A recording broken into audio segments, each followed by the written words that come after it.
for watching. Don't forget to like, comment, share and subscribe to Mufti Tariq Masood, famous scholar. الحمدللہ نحمده ونصلي على رسوله الكريم اما بعد فاعوذ باللہ من الشیطان الرجیم بسم اللہ الرحمن الرحیم ولو شاء ربك لجعل الناس أمة واحدة ولا يزالون مختلفين إلا من رحم ربك ولذلك خلقهم وتمت كلمة ربك لأملأن جهنم من الجنة والناس أجمعين.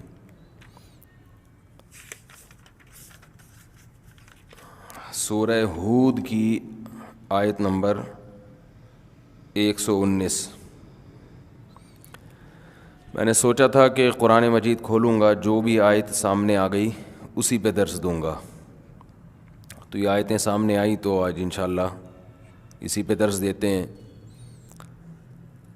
اللہ نے فرمایا کہ اگر تیرا رب چاہتا تو لجعل الناس امۃ واحدۃ، سب کو ایک امت بنا دیتا، سب کا مذہب ایک، مسلک ایک، کوئی آپس میں اختلاف نہ ہوتا.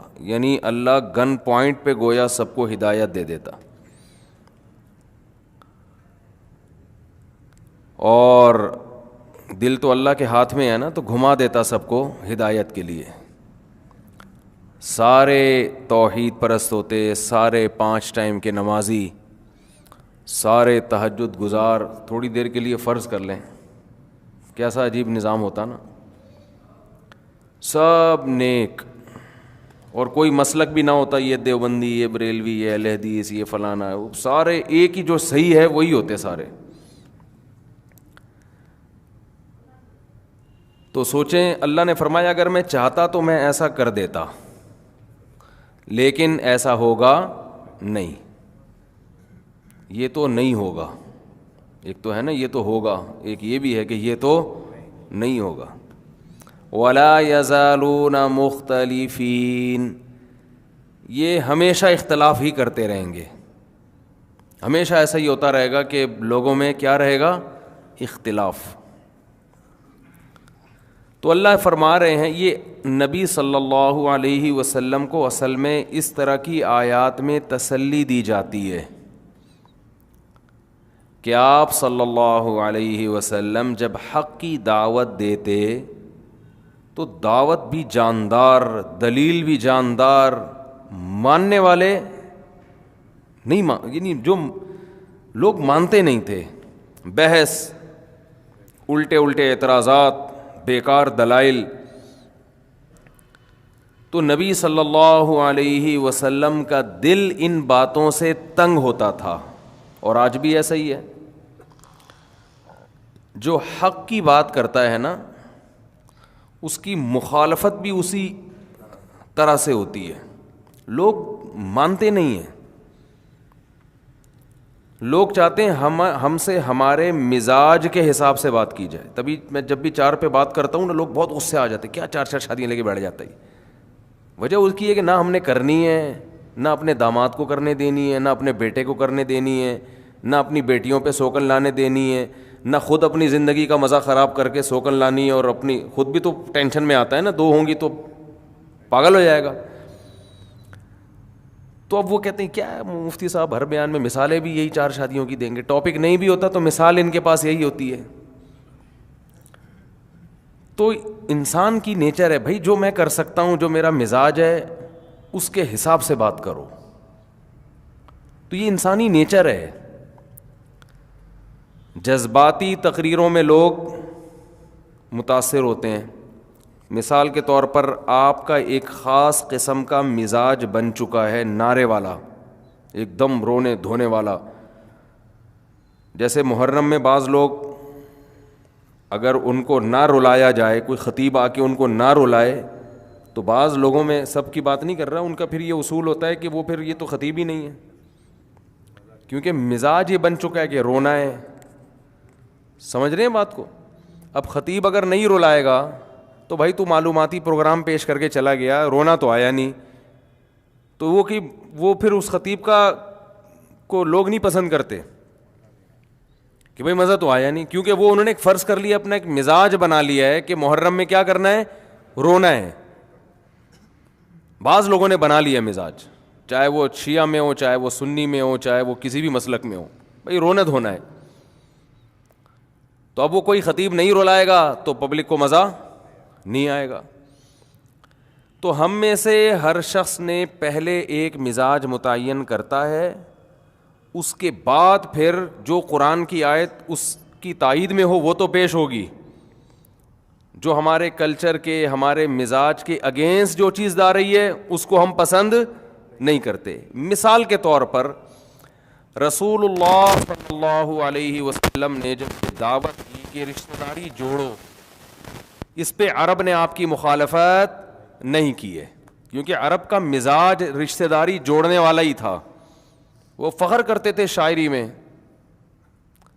جب نبی نے فرمایا سخاوت کرو تو یہاں آپ کی مخالفت نہیں ہوئی ہے, کیونکہ عرب مزاجن سخی تھے. کسی کنجوس قوم میں سخاوت پر بیان ہو تو وہ تو غصہ کریں گے. بھائی بعض قومیں کنجوسی میں مشہور ہیں, آپ نے ان پہ سخاوت پہ بیان کر دیا, وہ کہیں گے یار یہ مولوی صاحب کو نہیں لاؤ اگلے مہینے. آپ کفایت شعاری پہ بیان کریں گے, وہ کہیں گے زبردست مولانا صاحب, زبردست خاندانی بیان کیا ہے. میرا خیال ہے بات سمجھانا تھوڑا سا مشکل تو نہیں ہے نا. بھائی آپ اس میں بیان کریں کفایت شعاری پر. کنجوسی کو لیبل اچھا لگا دیں, کیا نام دے دیں کنجوسی کو, کفایت شعاری, کہ تمیز سے پیسہ خرچ کرنا ہے. یعنی ہو وہ کنجوسی لیکن اس کو آپ نام یہ دیں کہ آج پیسہ بچائیں تاکہ کل کام آئیں. یہ پاگلوں کی طرح اڑانا اور یہ غریبوں پہ خرچ کر دینا تو خود غریب ہو جاؤ گے, کل بچے مر جائیں گے, یتیم ہو جائیں ایسے. یعنی کنجوسی پہ لیبل اچھا لگا کے آپ اس کو کفایت شعاری اور قناعت اور دور اندیشی اور پلاننگ اور ان سب اچھے اچھے لیبل لگا کے آپ بیان کریں گے تو کنجوسوں میں آپ کا بیان بہت زیادہ ہٹ ہوگا. وجہ کیا ہے کہ ان کا ایک کلچر ہے بھائی, وہ جیسے میں نے بیان کیا نا جب کہ ذاتی مکان کوئی بنیادی ضرورت میں داخل نہیں ہے. میرا یہ کئی دفعہ بیان ہو چکا, اللہ نے بہت پیسہ دیا ہے کہ جب آپ کا کپڑا بھی اچھا ہو گیا, گاڑی بھی اچھی ہو گئی, لباس بھی, خوراک بھی, سارے تعلیم بھی ہو گئی, پھر اگر بہت پیسے پھر بھی بچنے, صدقہ خیرات بھی ہو گیا, تو چلو آخر میں ایک ذاتی مکان بھی ہو جائے, یہ لاسٹ میں رکھو. اس پہ لوگوں کے اتنے میں نے دلائل بھی دیے, دلائل سے سمجھایا بھی, قرآن و سنت کے دلائل, عقل کے دلائل, لیکن لوگوں کے زیادہ تر کمنٹ نیگیٹو ہوتے ہیں. ابے یہ بیوقوف بنا رہے, اپنا گھر تو کیا ہوتا ہے, اپنا ہی ہوتا ہے. وجہ کیا ہے کہ ایک مزاج بن چکا ہے کہ معاشرے میں عزت اس کی ہوتی ہے جس کا ذاتی گھر ہو. ذاتی گھر نہیں ہے تو دو پیسے کا آدمی نہیں سمجھا جاتا. وہ کیا خیال ہے بھائی, یار یہ ہے کیا, تیرا کرایہ کے بھی تو رہتا ہے, تو باتیں کر رہے ہیں ہمارے سامنے. تو مزاج چونکہ بن چکا ہے لہذا ذاتی گھر کے خلاف بیان لوگوں کو پسند نہیں ہے. تو مسئلہ بہت بڑا, میں بار بار یہی عرض کرتا ہوں کہ اپنے مزاج کو جب تک تبدیل نہیں کرو گے نا, نہ تو سکون ملے گا, نہ اللہ راضی ہوگا, اور نہ اسلام کے جو فائدے دنیاوی اسلام تو اتنا زبردست مذہب ہے کہ آخرت تو بعد میں, دنیا پہلے بنا دیتا ہے. تبھی تو حدیث میں آتا ہے ذاق طعم الایمان من رضی باللہ ربا وبالاسلام دینا وبمحمد صلی اللہ علیہ وسلم نبیا. وہ شخص اسلام کا ذائقہ چکھ لے گا. ذائقہ کہتے ہیں ٹیسٹ. اسلام کا جو ٹیسٹ ہے نا وہ وہی محسوس کر سکتا ہے جو اس پر راضی ہو جائے کہ اللہ میرا رب ہے, میرا مذہب اسلام ہے اور میرے نبی پیغمبر محمد صلی اللہ علیہ وسلم ہے. یعنی راضی ہو جائے, صرف ایمان نہ لے کر آئے. راضی کا مطلب بھائی اب جو یہ کہیں گے میں اس پہ خوش ہوں, میری اپنی نہیں چلے گی. تو آپ صلی اللہ علیہ وسلم نے فرمایا اسے اسلام کا باقاعدہ ٹیسٹ کہتے ہیں مزے کی چیز کو. یعنی یہاں ٹیسٹ سے مراد ہے ذائقہ, جو لذت والا ذائقہ ہوتا ہے. کیسے کہتے ہیں ذرا ذرا ذائقہ چیک کرنا, چرس کا تھوڑی کوئی کہتے ہیں اس کا ذائقہ چیک کر کے بتاؤ.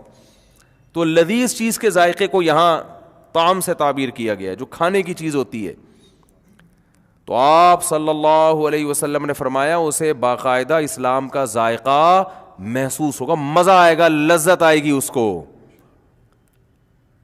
تو جب بھی آپ کوئی, ہاں میں عرض کر رہا تھا کہ آپ صلی اللہ علیہ وسلم نے سخاوت پر جو بات کی, عربوں نے اس میں آپ کی مخالفت, بولو بھائی, نہیں کی. وہ سخاوت پہ فخر کرتے تھے. بہادری کی جب بات کی, عربوں نے اس کی مخالفت نہیں کی. رشتہ داری جوڑنے کی بات کی ہے, عربوں نے اس کی مخالفت نہیں کی. بت پرستی کی بات کی ہے تو پورا معاشرہ خلاف ہو گیا کہ بھئی یہ ہمارے باپ دادا کے بتوں کو برا بھلا کہتے ہیں. یہ بت پرستی کے خلاف آپ گوروں کے سامنے بیان کرو, انگریزوں کے سامنے, انہیں تکلیف بولتے کیوں نہیں بھائی؟ نہیں ہوگی, حالانکہ وہ بھی غیر مسلم ہیں. مشرکین مکہ بھی کیا تھے؟ غیر مسلم. انگریزوں کو تکلیف نہیں ہوگی, وہ بت پرست ہیں نہیں, وہ کہیں گے زبردست, ویل ڈن. انگلش میں کہہ دیں گے ہٹو بچوں, جو بھی ان کی زبان میں ہٹو بچوں کا ترجمہ ہوتا ہے. خوش ہوں گے, بھائی زبردست, کیا انسان کو لگا رہے ہو ان چیزوں میں. تو انسان کی نیچر یہ ہے. ہاں پھر نبی صلی اللہ علیہ وسلم کی جہاں جہاں مخالفت ہوئی, ایک بت پرستی کے خلاف جب آپ نے آواز اٹھائی, آپ نے بہت ساری شادیاں کی, عربوں نے اس میں آپ کی مخالفت نہیں کی. یہ تو بعد کے لوگوں کے اعتراضات ہیں, غیر مسلموں کے, اتنی شادیاں. عرب میں کسی ایک نے ذرا سا بھی اعتراض نہیں کیا, ان کے کلچر کا حصہ تھا یہ.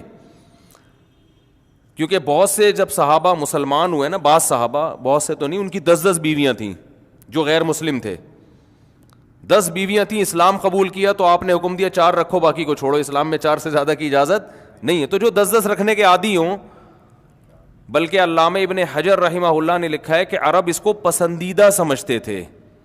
یعنی نبی کا یہ ایک پازیٹو پوائنٹ تھا عربوں کی نظر میں کہ محمد صلی اللہ علیہ وسلم نے ایک ٹائم پہ 9 بیویاں رکھی ہیں, اس کو اچھی نگاہ سے دیکھتے تھے. تو اس لیے اس معاشرے میں اس کے مخالفت بالکل بھی, بولتے کیوں نہیں بھائی, نہیں ہوئے, 9 کریں. پھر آپ نے کم عمر سے نکاح کیا امی عائشہ سے. بعد کے لوگ تو بڑا اعتراض کرتے ہیں اس پر, بعد کے غیر مسلم کے, یہ کیا ہو گیا. لیکن عرب میں جو آپ کے شدید ترین مخالف تھے نا, جو آپ کو جادوگر کہتے تھے, جو آپ کو دیوانہ کہتے تھے معاذ اللہ, جو آپ کو شاعر کہتے تھے, انہوں نے بھی اس بیس پر آپ کو معاذ اللہ نقل کفر عیاشی کا تانا نہیں دیا کہ اتنی عمر کے ہو کے اتنی کم لڑکی سے نکاح کیوں کر رہے ہیں. اس لیے کہ اس کلچر کا حصہ تھا, یہ لوگ کرتے تھے نکاح, اس کو برا نہیں سمجھا جاتا تھا. بعد کے لوگوں نے اعتراض کیا تو یہ ایسے ہی جیسے مدعی سست اور گواہ چست, یعنی جو اصل دشمن تھے وہ تو اس اعتراض کو یعنی یہ اعتراض ہی نہیں کر رہے, اور جو کم درجے کے دشمن ہیں وہ اس کو ہائی لائٹ کرتے ہیں. تو یہ وجہ اس کی یہ تھی کہ یہ چیز ان کے کلچر کی نظر میں بری نہیں تھی. اور عجیب بات یہ بتاؤں, ہم یہ فخر سے بیان کرتے ہیں کہ ہمارے نبی صلی اللہ علیہ وسلم نے 25 سال کی عمر میں 40 سالہ بیوہ سے نکاح کیا جو 2 دفعہ بیوہ ہو چکی تھیں. تو یہ قابل فخر ہے اور تعریف کرتے ہیں. لیکن عرب اس پہ تعریف بھی نہیں کرتے تھے, اس لیے کہ یہ بھی ان کے کلچر کا حصہ تھا. نہیں یار میرا خیال ہے بات سمجھ میں, یہ بھی ان کے کلچر کا. کم عمر کا نکاح بڑی عمر کی عورت سے, بیوہ سے, وہ کہتے ہیں یہ تو ہوتا ہے, کوئی مسئلہ نہیں ہے. اب کیوں ہوتا تھا ایک الگ ٹاپک ہے, لیکن یہ بھی اس کلچر کا ایک حصہ تھا کہ نوجوان نکاح کر لیتا تھا بڑی عمر کی بیوہ عورت سے. اس کو معیوب نہیں سمجھا جاتا تھا کہ بھائی جو بھی آپس کی انڈرسٹینڈنگ سے کسی کا بھی کسی سے نکاح ہو سکی. تو ہمارے یہاں ہندوؤں میں رہ کے نا بہت ہم لوگوں نے اس معاملے میں تنگیاں پیدا کر کے اتنی امیج اور اتنا قد اور اس قوم کو, اور یہ تو ہمارے اپنے مسائل ہیں, ان کے نہیں تھے یہ مسائل. ان کے جہاں جس کو سمجھ میں آ رہا ہے کر لے, کوئی گورنمنٹ کی طرف سے پابندی نہیں ہے. عرب کا پہلے سے ہی زنا کو برا سمجھتے تھے, لہذا قرآن میں جب زنا کی برائی آئی ہے تو اس پہ عربوں نے آپ کی مخالفت نہیں کی, بلکہ یہ چیز نبی کے سچے نبی ہونے کی علامت سمجھی جاتی تھی. تبھی حضرت جعفر طیار رضی اللہ تعالیٰ عنہ جو تقریر کی نا, اس میں نبی کے اوصاف بیان کیے. اس میں یہ بتایا کہ رشتہ داری جوڑنے کا حکم دیتے ہیں, مردار کھانے سے منع کرتے ہیں. عرب مردار کھاتے تو تھے مگر اس کو کوئی اچھا عمل نہیں سمجھتے تھے. جیسے چرس تو پیتے ہیں مگر ان کو پتا ہوتا ہے کوئی پینے کی چیز نہیں ہے. تو اتنی شادیاں نبی نے کی, عربوں نے اس کو برا نہیں سمجھا کیونکہ ان کے کلچر کا حصہ. مگر ایک شادی اپنی پھوپھی زاد بہن سے کر رہے ہیں جو منہ بولے بیٹے کی بیوی تھی اور طلاق ہوئی تھی, اس پہ پورا قریش اٹھ گیا آپ کے خلاف. منہ بولے بیٹے زید ابن حارثہ, ان کی زوجہ حضرت زینب, حضرت زید نے حضرت زینب کو طلاق دی تو یہ منہ بولے بیٹے یعنی لے پالک بیٹا ہے. منہ بولا کا مطلب لوگ بچہ اڈاپٹ کرتے ہیں نا, پالتے ہیں. تو آپ صلی اللہ علیہ وسلم نے حضرت زید کو بچپن سے پالا اور اپنا بیٹا کہا کرتے تھے ان کو. تو ان کی زوجہ کو جب طلاق ہوئی ہے تو آپ نے ان سے نکاح کر لیا. اس پہ عرب نے ایک طوفان کھڑا کر دیا. کیوں؟ اس چیز کو ان کا کلچر قبول. بولو نا کیا ہو گیا بھائی؟ یہ میں واقعات نہیں سنا رہا, میں اپنی قوم پہ فٹ کر رہا ہوں. آج بھی مارکیٹ میں یہی چل رہا ہے, مسلمانوں میں یہ چل رہا ہے. غیر مسلم کو تو آپ نہ روئیں, وہ تو مانتا ہی نہیں اسلام کو. جو مانتے ہیں نا ان کو بھی وہ والا اسلام چاہیے جو ان کے گھر میں چل رہا ہے, جو ان کا مزاج جس کو مانتا ہے. اگر اس کے ہٹس کے کوئی بات کرو گے لوگ مولوی کو ہٹاؤ یہاں سے, بھگاؤ یہاں سے, یہ پتہ نہیں کیا بیان کر رہا ہے. تو ایک طرف 9 شادیاں برداشت ہو رہی ہیں, 11 شادیاں, اس پہ کوئی اعتراض نہیں. 50 سال کی عمر میں 9 سال کی بچی لڑکی سے نکاح ہو رہا ہے جو بالغ ہو چکی تھی. ہمارے عرف کے لحاظ سے تو وہ بچی ہی سمجھی جاتی ہیں نا, لیکن امی عائشہ 9 سال میں بالغ ہو گئی تھی, اور لڑکی 9 سال میں بالغ ہو سکتی ہے. لیکن 9 سال میں اگر لڑکی بالغ ہو بھی جائے تو ہمارے عرف میں 50 سال کا نکاح 9 سال سے ہو تو ایک طوفان کھڑا ہو جائے گا کہ نہیں ہو جائے گا. لیکن عرب اس پہ بھی اعتراض نہیں کر رہے, آپ کی 11 شادیوں پہ بھی اعتراض نہیں کر رہے, 40 سالہ بیوہ سے نکاح کو اپریشیٹ بھی نہیں کر رہے. کلچر کا حصہ ہے. جہاں آپ نے اپنی منہ بولے بیٹے کی بیوی سے نکاح کیا, پورا عرب آپ کے خلاف کھڑا ہو گیا.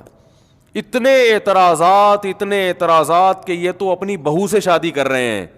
کیونکہ عرب میں جو جس کو بیٹا بنا لیا جاتا تھا اس کو حقیقت میں بیٹا سمجھا جانا شروع کر دیتے تھے, اور کہتے تھے اس کی بیوی اب بہو بن گئی ہے. بہو سے طلاق کے بعد بھی نکاح نہیں ہو سکتا اسلام میں نا. آپ کا بیٹا اگر اپنی بیوی کو طلاق دے دیتا ہے تو بھی آپ اس سے شادی نہیں کر سکتے. اس پہ اتنا پروپیگنڈا ہوا ہے کہ آپ صلی اللہ علیہ وسلم خوف زدہ ہو گئے, اور آپ کا ارادہ ہوا کہ میں یہ نکاح نہیں کرتا, کیونکہ بہت زیادہ گویا کہ بدنامی ہو رہی ہے. یعنی اس عمل کو بدنامی سمجھا جا رہا تھا. نبی کی تو بدنامی نہیں ہو سکتی, لیکن وہ سمجھ رہے تھے کہ اس میں بدنامی ہے. تو آپ نے یہاں تک ارادہ کیا کہ میں یہ نکاح نہیں کرتا, کیونکہ فرض تو نہیں ہے نا بھائی, کوئی فرض تھوڑی ہے, لیکن اللہ نے آپ پہ فرض کر دیا, فرمایا آپ کو کرنا پڑے گا. اس لیے کہ آج اگر ان کے ساتھ کمپرومائز کر لیا نا تو لوگ یہ سمجھیں گے کہ جو حقیقی بیٹا اور منہ بولے بیٹے میں کوئی فرق نہیں ہوتا. تو ان کو چھوڑ دیں اپنے حال پہ. جہاں بت پرستی کی آپ نے مخالفت کی ہے, اور جہاں بہت ساری چیزوں میں آپ نے ان کی مخالفت کی ہے, تو یہ ان کو جو عقل مند ہوں گے نا وہ اپنا مزاج تبدیل کر دیں گے دلیل کو دیکھ کر. تو قرآن نے دلیل یہ دی ہے کہ جس کو تم بیٹا بنا لیتے ہو وہ حقیقت میں بنتا نہیں ہے, تو اس کی بیوی تمہاری بہو کہاں سے ہو گئی؟ یہ تو بالکل 2 اور 2 4 کی طرح ہے نا. تو جو عقل مند ہوگا, جو حق کا متلاشی ہوگا, اس کی 2 منٹ میں بات سمجھ میں آ جائے گی. لیکن جو کلچر کا اپنے اوپر اس نے ایک لبادہ اوڑا ہوا ہے, اس کو پولیس بھی بات نہیں سمجھا سکتی. تو وہ چیختے رہے, چلاتے رہے, اپنی بہو سے نکاح کر لیا, اپنی بہو سے نکاح کر لیا, اپنی بہو سے نکاح کر لیا. اور نبی صلی اللہ علیہ وسلم تو بشر تھے. بہرحال آپ اس دباؤ میں آئے تو اللہ فرماتے ہیں اتخشى الناس, کیا آپ لوگوں سے ڈر رہے ہو؟ واللہ احق ان تخشاہ, اللہ سے ڈرو. زوجناکہا, اور اللہ نے اپنے نبی سے فرمایا کہ آپ کو نکاح کرنے کی ضرورت نہیں, ہم نے کر دیا ہے, یہ آپ آپشنل نہیں ہے. جتنے بھی نکاح ہیں آپ کی مرضی سے ہوئے ہیں, جتنے بھی نکاح ہوئے ہیں وہ آپ کی مرضی سے ہوئے ہیں, یہ آپ کی مرضی نہیں ہے. ہم نے آسمانوں پہ آپ کا نکاح پڑھا دیا ہے, یہ آپ کے پاس آپشن ہی نہیں ہے نو کا. تو اس سے ہماری کھوپڑی کو ٹھیک کیا جا رہا ہے. اصل میں یہ سارے واقعات جو ہو رہے ہیں نا, قیامت تک آنے والے اہل اسلام کو, اہل ایمان کو اسباق دیے جا رہے ہیں کہ اللہ اپنے حکام کے معاملے میں بہت, اسلام جو ہے نا اپنے حکام کے معاملے بہت حساس ہے. وہ ماحول کی آلودگی قبول بولنا پڑے گا نا. اب بولنے کا جہاں رواج ہے وہاں تو لوگ بولتے ہیں. پنجاب میں بولنے کا رواج ہے, میں جملہ ادھورا چھوڑتا ہوں سارے بول پڑتے ہیں, مجھے ایک دم, تو میں تو پورا مجمع ایک دم بولنے لگتا ہے. میں نے کہا یار یہ تو پائے وائے کھا کے بیٹھے ہوئے ہیں ماشاء اللہ. کراچی میں رواج نہیں ہے تو مزاج کے خلاف بولتے بھی رہو تو نہیں بول رہے ہوتے. تو جملہ مکمل کریں گے نا تو مجھے بولنے میں آسانی ہوتی ہے کہ ماشاء اللہ بیدار مغزی کے ساتھ لوگ بات کو سن رہے ہیں. تو اسلام اس معاملے میں بہت حساس ہے کہ جو میں کہہ رہا ہوں بس وہی کیا ہے ٹھیک ہے, کیونکہ جب اللہ کا دین ہے پھر اس میں لچک نہیں ہے. کہ اللہ نے ایک حکم دیا, اللہ نے کہا غور کر لو, اگر سمجھ میں آتا ہے تو ٹھیک ہے, نہیں آتا تو تمہاری مرضی. ابا اگر نہیں راضی اس پہ, یہ تمہارا کلچر قبول نہیں کر رہا. ہاں کچھ احکام ایسے ہوتے ہیں جو واجب کے درجے میں نہیں ہوتے, اور نہ اس سے کوئی شرعی حکم ٹوٹ رہا ہوتا ہے, نہ اس میں کوئی ترغیب ہو رہی ہوتی ہے, تو اس میں کوئی اگر کلچر کی رعایت میں چھوڑ دے تو اس میں کوئی حرج نہیں ہے اگر فتنے کا اندیشہ ہے. جیسے نبی صلی اللہ علیہ وسلم نے بیت اللہ کی 4 دیواری کو بڑھانے کا ارادہ کیا, مگر آپ نے فرمایا کہ عرب کہیں گے کہ یہ قبلہ ہی تبدیل کر دیا انہوں نے, یعنی اس کی عمارت بڑھا دی ہے, تو فتنہ پیدا ہوگا تو اس کو رہنے دو. یہاں اپنے کلچر کی رعایت کی ہے, اس لیے کہ اس کا کوئی شرعی مسئلے سے کوئی تعلق نہیں ہے, کیونکہ طواف اب بھی حتیم کے باہر سے ہی ہوتا ہے. تو بیت اللہ 4 دیواری کا نام تو ہے نہیں, بیت اللہ تو نام ہے اس سمت کا, تو اس سمت کی طرف رخ کر کے نماز بھی لوگ پڑھتے ہیں, طواف بھی ہو رہا ہے. یہ ایسے ہی ہے جیسے اگر بیت اللہ حضرت ابراہیم علیہ السلام بہت اونچا بنا کے گئے تھے, عربوں نے اس کی بلندی کو کم کر دیا, اب آپ نے ارادہ کیا دوبارہ اونچا کروں گا تو عرب بگڑ نہ جائیں, تو کوئی بات نہیں, وہیں چھوڑ دیا جائے, زیادہ اونچی عمارت نہ بنائی جائے. تو عمارت تو ڈبل بھی کی جا سکتی ہے, اس سے اوپر بھی لے جایا جا سکتا ہے, کم بھی کی جا سکتی ہے, لمبائی زیادہ بھی کی جا سکتی ہے, کم بھی. اس کا شرعی مسئلے سے کوئی تعلق نہیں ہے, اس سے کوئی حکمت مصلحت کا تعلق نہیں ہے. جبکہ نکاح ایک ایسی چیز ہے کہ کل 10 لوگوں کو ضرورت پڑ سکتی ہے, کہ کسی کو بیٹا بنا لیا, بیوی کو طلاق ہو گئی, تو وہ خام خامے فرض کر کے بیٹھ جائے گا یہ میری محرم ہے, حالانکہ محرم نامحرم کا اسلام کا ایک بنایا ہوا اصول ہے.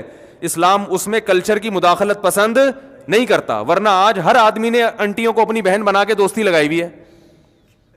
ایسا ہے کہ نہیں ہے؟ ارے ہم تو بہن کی نگاہ سے دیکھتے, جوان لڑکی ہے آپ کی کلیگ ہے, آپ بیٹی بنا کے اس کو فری ہو رہے ہیں, مسافہ کر رہے ہیں. کل آپ کہہ سکتے تھے کہ بھائی جب نبی جب اپنا بیٹا بنا سکتے ہیں کسی کو, اور منہ بولی بہو بن سکتی ہے, تو ہماری یہ کلیگ ہماری بہن بن گئی ہے, بہن بنا کے فری ہوتے رہو. ظاہر ہے وہ بہن ٹھیک ہے, احتراماً اس کو بہن ہی کہیں, بہن ہی سمجھیں, آپ بول بھی دیا کریں آپ میری بہن ہے, میری بیٹیوں کی طرح ہے, میری بہن کی طرح ہے. لیکن اس سے اگر لا ہی پورا چینج ہو جائے کہ آپ نے چونکہ بہن بول دیا تو اب نکاح حرام ہو گیا, یہ تو پورا نظام تباہ و برباد ہو جائے گا نا. کل اس سے عشق ہو گیا آپ کو, حقیقی بہن تو ہے نہیں وہ. اب آپ کا دل چاہ رہا ہے شادی کر لوں, آپ کہیں میں بہن بول چکا ہوں, میں چوڑے میں آ گیا میں. اور یہ غیر مسلموں میں ہوتا ہے, میں نے یہ غیر مسلموں میں دیکھا ہے کہ جب کسی کو بہن بول دیا تو وہ اس کو غیرت کا مسئلہ بناتے, اب اس سے شادی نہیں ہو سکتی کیونکہ ہم نے اس کو کیا بنا لیا ہے, بہن. تو خام خواہ کی اپنے اوپر کیا ڈال دی مصیبت. کل دل بھی چاہ رہا ہے شادی کرنے کا تو اب وہ نہیں کرتے. تو اسلام نہیں مانتا اس چیز کو. اسلام کہتا ہے تمہاری حقیقی بہن جو ہے وہ حقیقی ہے, جو نہیں ہے وہ بہن بنانے پر گورنمنٹ کی طرف سے کوئی پابندی نہیں, بنا لو, لیکن نکاح اس سے جائز ہے, پردہ بہرحال اس کا تم سے پردہ فرض ہے. تو احتراماً تو ہو سکتا ہے اور کرنا چاہیے, تاکہ یعنی معاشرے میں خیر پھیلے. کوئی بوڑھی عورت کسی جوان کو اپنا بیٹا بنا لیتی ہے تو کوئی, نبی نے بھی تو منہ بولا بیٹا تو بنایا نا, اس پر تھوڑی اللہ نے پابندی لگائی. لیکن اب وہ وراثت میں بھی اس کا حق آنا شروع ہو جائے اور اس سے پردے کے, کیونکہ جب کسی عورت نے آپ کو اپنا بیٹا بنا لیا تو ٹھیک ہے, اچھی بات ہے, یہ جائز ہے, اس میں کوئی حرج نہیں ہے, لیکن وہ منہ بولا بیٹا ہی ہوگا. اب یہ نہیں کہ اس کی دوسری بیٹیوں سے آپ کا پردہ ختم, کہ جب یہ بیٹا ہے وہ بیٹی ہیں تو یہ وہ بہن بن گئی, یہ کیا بن گئے بھائی. تو جہاں شریعت کا حکمتیں فوت ہو رہی ہیں, مصلحتیں فوت ہو رہی ہیں, وہاں اسلام کلچر کو فالو کرنے کی اجازت نہیں دیتا. جہاں کوئی حکمت فوت نہیں ہو رہی تو وہاں اسلام کہتا ہے بھائی اگر کلچر کو فالو نہ کرنے میں فتنہ ہے تو فتنہ زیادہ بڑی چیز ہے, اس کے نقصانات زیادہ ہیں. تو کوئی بات نہیں, لوگوں کی رعایت میں آپ وقتی طور پر اس حکم کو تھوڑی دیر کے لیے چھوڑ سکتے ہیں. تو اصل جو میں بات عرض کر رہا تھا وہ یہ عرض کر رہا تھا کہ اختلافات اس بیس پر ہوتے ہیں کہ ہم لوگ اپنا ایک دماغ میں اپنا ایک مزاج بنا لیتے ہیں, اس مزاج پہ اگر کوئی آپ کے مزاج کے خلاف بات کرتا ہے تو وہ دلائل کو نہیں دیکھا جاتا. یہ جو دنیا میں بڑے بڑے فنٹر بنے پھرتے ہیں نا کہ ہم ہر بات دلیل سے کرتے ہیں, ہر بات دلیل سے, جب ان کے مسلک کے خلاف دلیل جاتی ہے تو ان سے بڑا شخصیت پرست پھر کوئی نہیں ہوتا. یہ میں نے دیکھا ہے. آج کل چینلوں پہ بہت سے لوگ آ رہے ہیں ہم شخصیت پرستی کے قائل نہیں ہیں, ہم دلیل سے بات کرتے ہیں, لیکن جب آپ ان کے خلاف کوئی دلیل قائم کر دیں تو ان کے جو مریدین ہیں وہ کبھی اپنے شیخ و مرشد کے خلاف سننے کے لیے آمادہ نہیں ہوتے, کیونکہ انہوں نے سن کے ایک عقیدت اتنی پیدا ہو چکی ہوتی ہے کہ وہ پھر خلاف سننا پسند نہیں کرتے اور وہ پھر دلیل کو فالو نہیں کرتے وہ. تو قرآن میں اللہ نے نبی صلی اللہ علیہ وسلم کو تسلی دی. تو میں اس پہ بات کر رہا تھا, یہ جو میں چارجر کی بات کرتا ہوں اس میں بھی لوگ بہت ٹینشن میں آتے ہیں, کیونکہ نہ خود کرنی ہے, کیونکہ بھائی ایک مصیبت پالنا صحیح ہے نا, اور نہ اپنی بیٹیوں پہ کوئی سوکن لانا چاہتا ہے, اور نہ اپنے بیٹوں کو چاہتا ہے کہ میرے گھر میں اب دوسری بہو بھی آئے, اسی والے سے آئے, پھر ایک فساد, تو فساد ہی فساد نظر آ رہا ہے, یعنی انفرادی فساد. تو اب وہ قرآن کیا کہہ رہا ہے, حدیث کیا کہہ رہی ہے, وہ چھوڑ دو اس کو. لوگ کہتے ہیں چھوڑو یار, حالات کو دیکھو. جب حالات کا جواب دیا جاتا ہے کہ بھائی یہ انفرادی ضرر ہے, اگر اس اجتماعی ضرر سے بچنے کے لیے انفرادی ضرر بولو بھائی برداشت کیے جاتے. ایک چھوٹی سی بات سنا کے بس آگے چلتا ہوں. میں ایک نفسیاتی ڈاکٹر کا میں نے کلپ سنا, وہ ورکشاپ بھی کرواتے ہیں, بڑے میچور ڈاکٹر ہیں اور کافی فیمس ہیں یوٹیوب پہ. وہ نفسیاتی ڈاکٹر سے کسی نے پوچھا دوسری شادی کے بارے میں, تو محترم فرمانے لگے کہ دوسری شادی میں انسان کو جھوٹ بولنا پڑتا ہے, اس کی بیوی کا اس پر سے اعتماد ختم ہو جاتا ہے, اور یہ ہو جاتا ہے اور وہ ہو جاتا ہے, یعنی غیر اخلاقی حرکتیں. اور وہ جو باتیں بتائیں واقعی صحیح تھی, ایسا ہوتا ہے کہ وہ ٹوپیاں کرائے گا, آج ادھر بیٹھا ہوا ہوں, آج ادھر بیٹھا ہوا ہوں, صحیح سچ بتائے گا تو پکڑا جائے گا نا, سچ بتائے گا تو بھائی پکڑا جائے گا, ٹھیک ہے نا, پٹے گا. تو وہ گھماتا رہتا ہے, ادھر بھی چائے پیے گا, دوسری بیوی کو بھی جا کے بتائے گا کہ میں تمہارے پاس چائے پینے کے لیے, آج سے پہلے میں نے کبھی چائے پی نہیں ہے, جب بھی پیتا ہوں تمہارے پاس پیتا ہوں. تو یہ ٹوپیاں اور یہ سب جھوٹ اور اعتماد ختم اور یہ سب بے پناہ نقصانات, اور اس سے بیوی ڈپریشن میں جاتی ہے, یہ ہوتا ہے وغیرہ وغیرہ. بالکل صحیح کہا, لیکن محترم یہ بھول رہے ہیں کہ جن عورتوں کو بندہ ہی نہیں مل رہا شادی کے لیے, وہ جو ڈپریشن میں جا رہی ہیں, ان کا آپ کے پاس حل کیا ہے؟ یعنی اس بندے کی ڈپریشن اور اس کی بیوی کی ڈپریشن کا تو خیال کیا جا رہا ہے. ان بیوہ طلاق یافتہ غریب لڑکیاں جو لاکھوں کی تعداد میں بیٹھی ہوئی ہیں, جن کو میاں نام کی کوئی چیز مل ہی نہیں رہی ہے, ان کی ڈپریشن پہ کوئی مقالہ نہیں ہے, کوئی تحقیق نہیں ہے, اور اس کا کوئی حل نہیں ہے. اس لیے کہتے ہیں کہ وحی کی تعلیمات کے بغیر جب انسان اپنی عقل سے سوچتا ہے نا تو ٹھوکریں کھاتا ہے. عقل وہ ہے جو قرآن کے تابع ہو. پھر آپ کو عقل ایسا خاندانی گائیڈ کرے گی نا, ایسے خاندانی راستہ بتائے گی جس کو قرآن نے مثالیں دی ہیں. اگر صرف قرآن ہے عقل نہیں ہے تو بھی گمراہ ہوگا انسان, کیونکہ عقل تو قرآن تو ایک روشنی ہے نا, چلنا تو خود ہے اس میں. قرآن زبردستی دھکا دے کے تھوڑی چلائے گا آپ کو. قرآن دیکھو اللہ نے کیا پیاری مثال دی ہے قرآن میں. اللہ نور السماوات والارض, اللہ زمین آسمان کا نور ہے. کیا مطلب؟ جیسے نور سے روشنی ہوتی ہے نا, اندھیروں میں ہمیں نور سے راستے نظر آتے ہیں, ایسا ہی ہوتا ہے نا.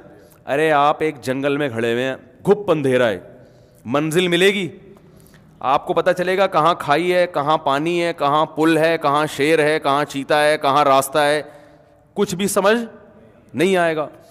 تو ایسے میں آپ کو کیا چاہیے ہوتا ہے؟ نور, روشنی. روشنی آپ کو چلا نہیں دیتی, روشنی دکھا دیتی ہے. روشنی کیا کرتی ہے؟ دکھا دیتی ہے. بھائی یہ کھائیے, یہ شیر بیٹھا ہوا ہے وہاں جناب بھیڑی ہیں, وہ آوازیں آئیں گی نا آپ کو, آپ عقل استعمال کرو گے, یار وہ کی جو آوازیں آ رہی ہیں اس کا مطلب اس سمت میں کیا ہیں؟ بھیڑیے بیٹھے ہوئے. تو عقل استعمال کرتا ہے انسان, اس روشنی کی موجودگی میں اس سے فائدہ اٹھا کے جب عقل استعمال کرے گا تو صحیح سمت میں چلنا شروع. اگر روشنی نہیں ہے, سالی کھوپڑی ہے صرف آپ کے پاس, عقل کھوپڑی کو بھی کہتے ہیں نا, تو کھوپڑی ہے آپ کے پاس, روشنی نہیں ہے, تو خالی کھوپڑی سے راستہ نظر نہیں آئے گا, دھکے کھائے گا وہ. اور اگر روشنی تو ہے مگر کھوپڑی نہیں ہے آپ کے پاس, تھوڑی سی میں ایسے جلدی میں ایسی باتیں کر لیتا ہوں, کھوپڑی ٹھوپڑی کہنا تو عقل ہی چاہیے, اس طرح کی لینگویج استعمال کرنا مناسب نہیں ہے.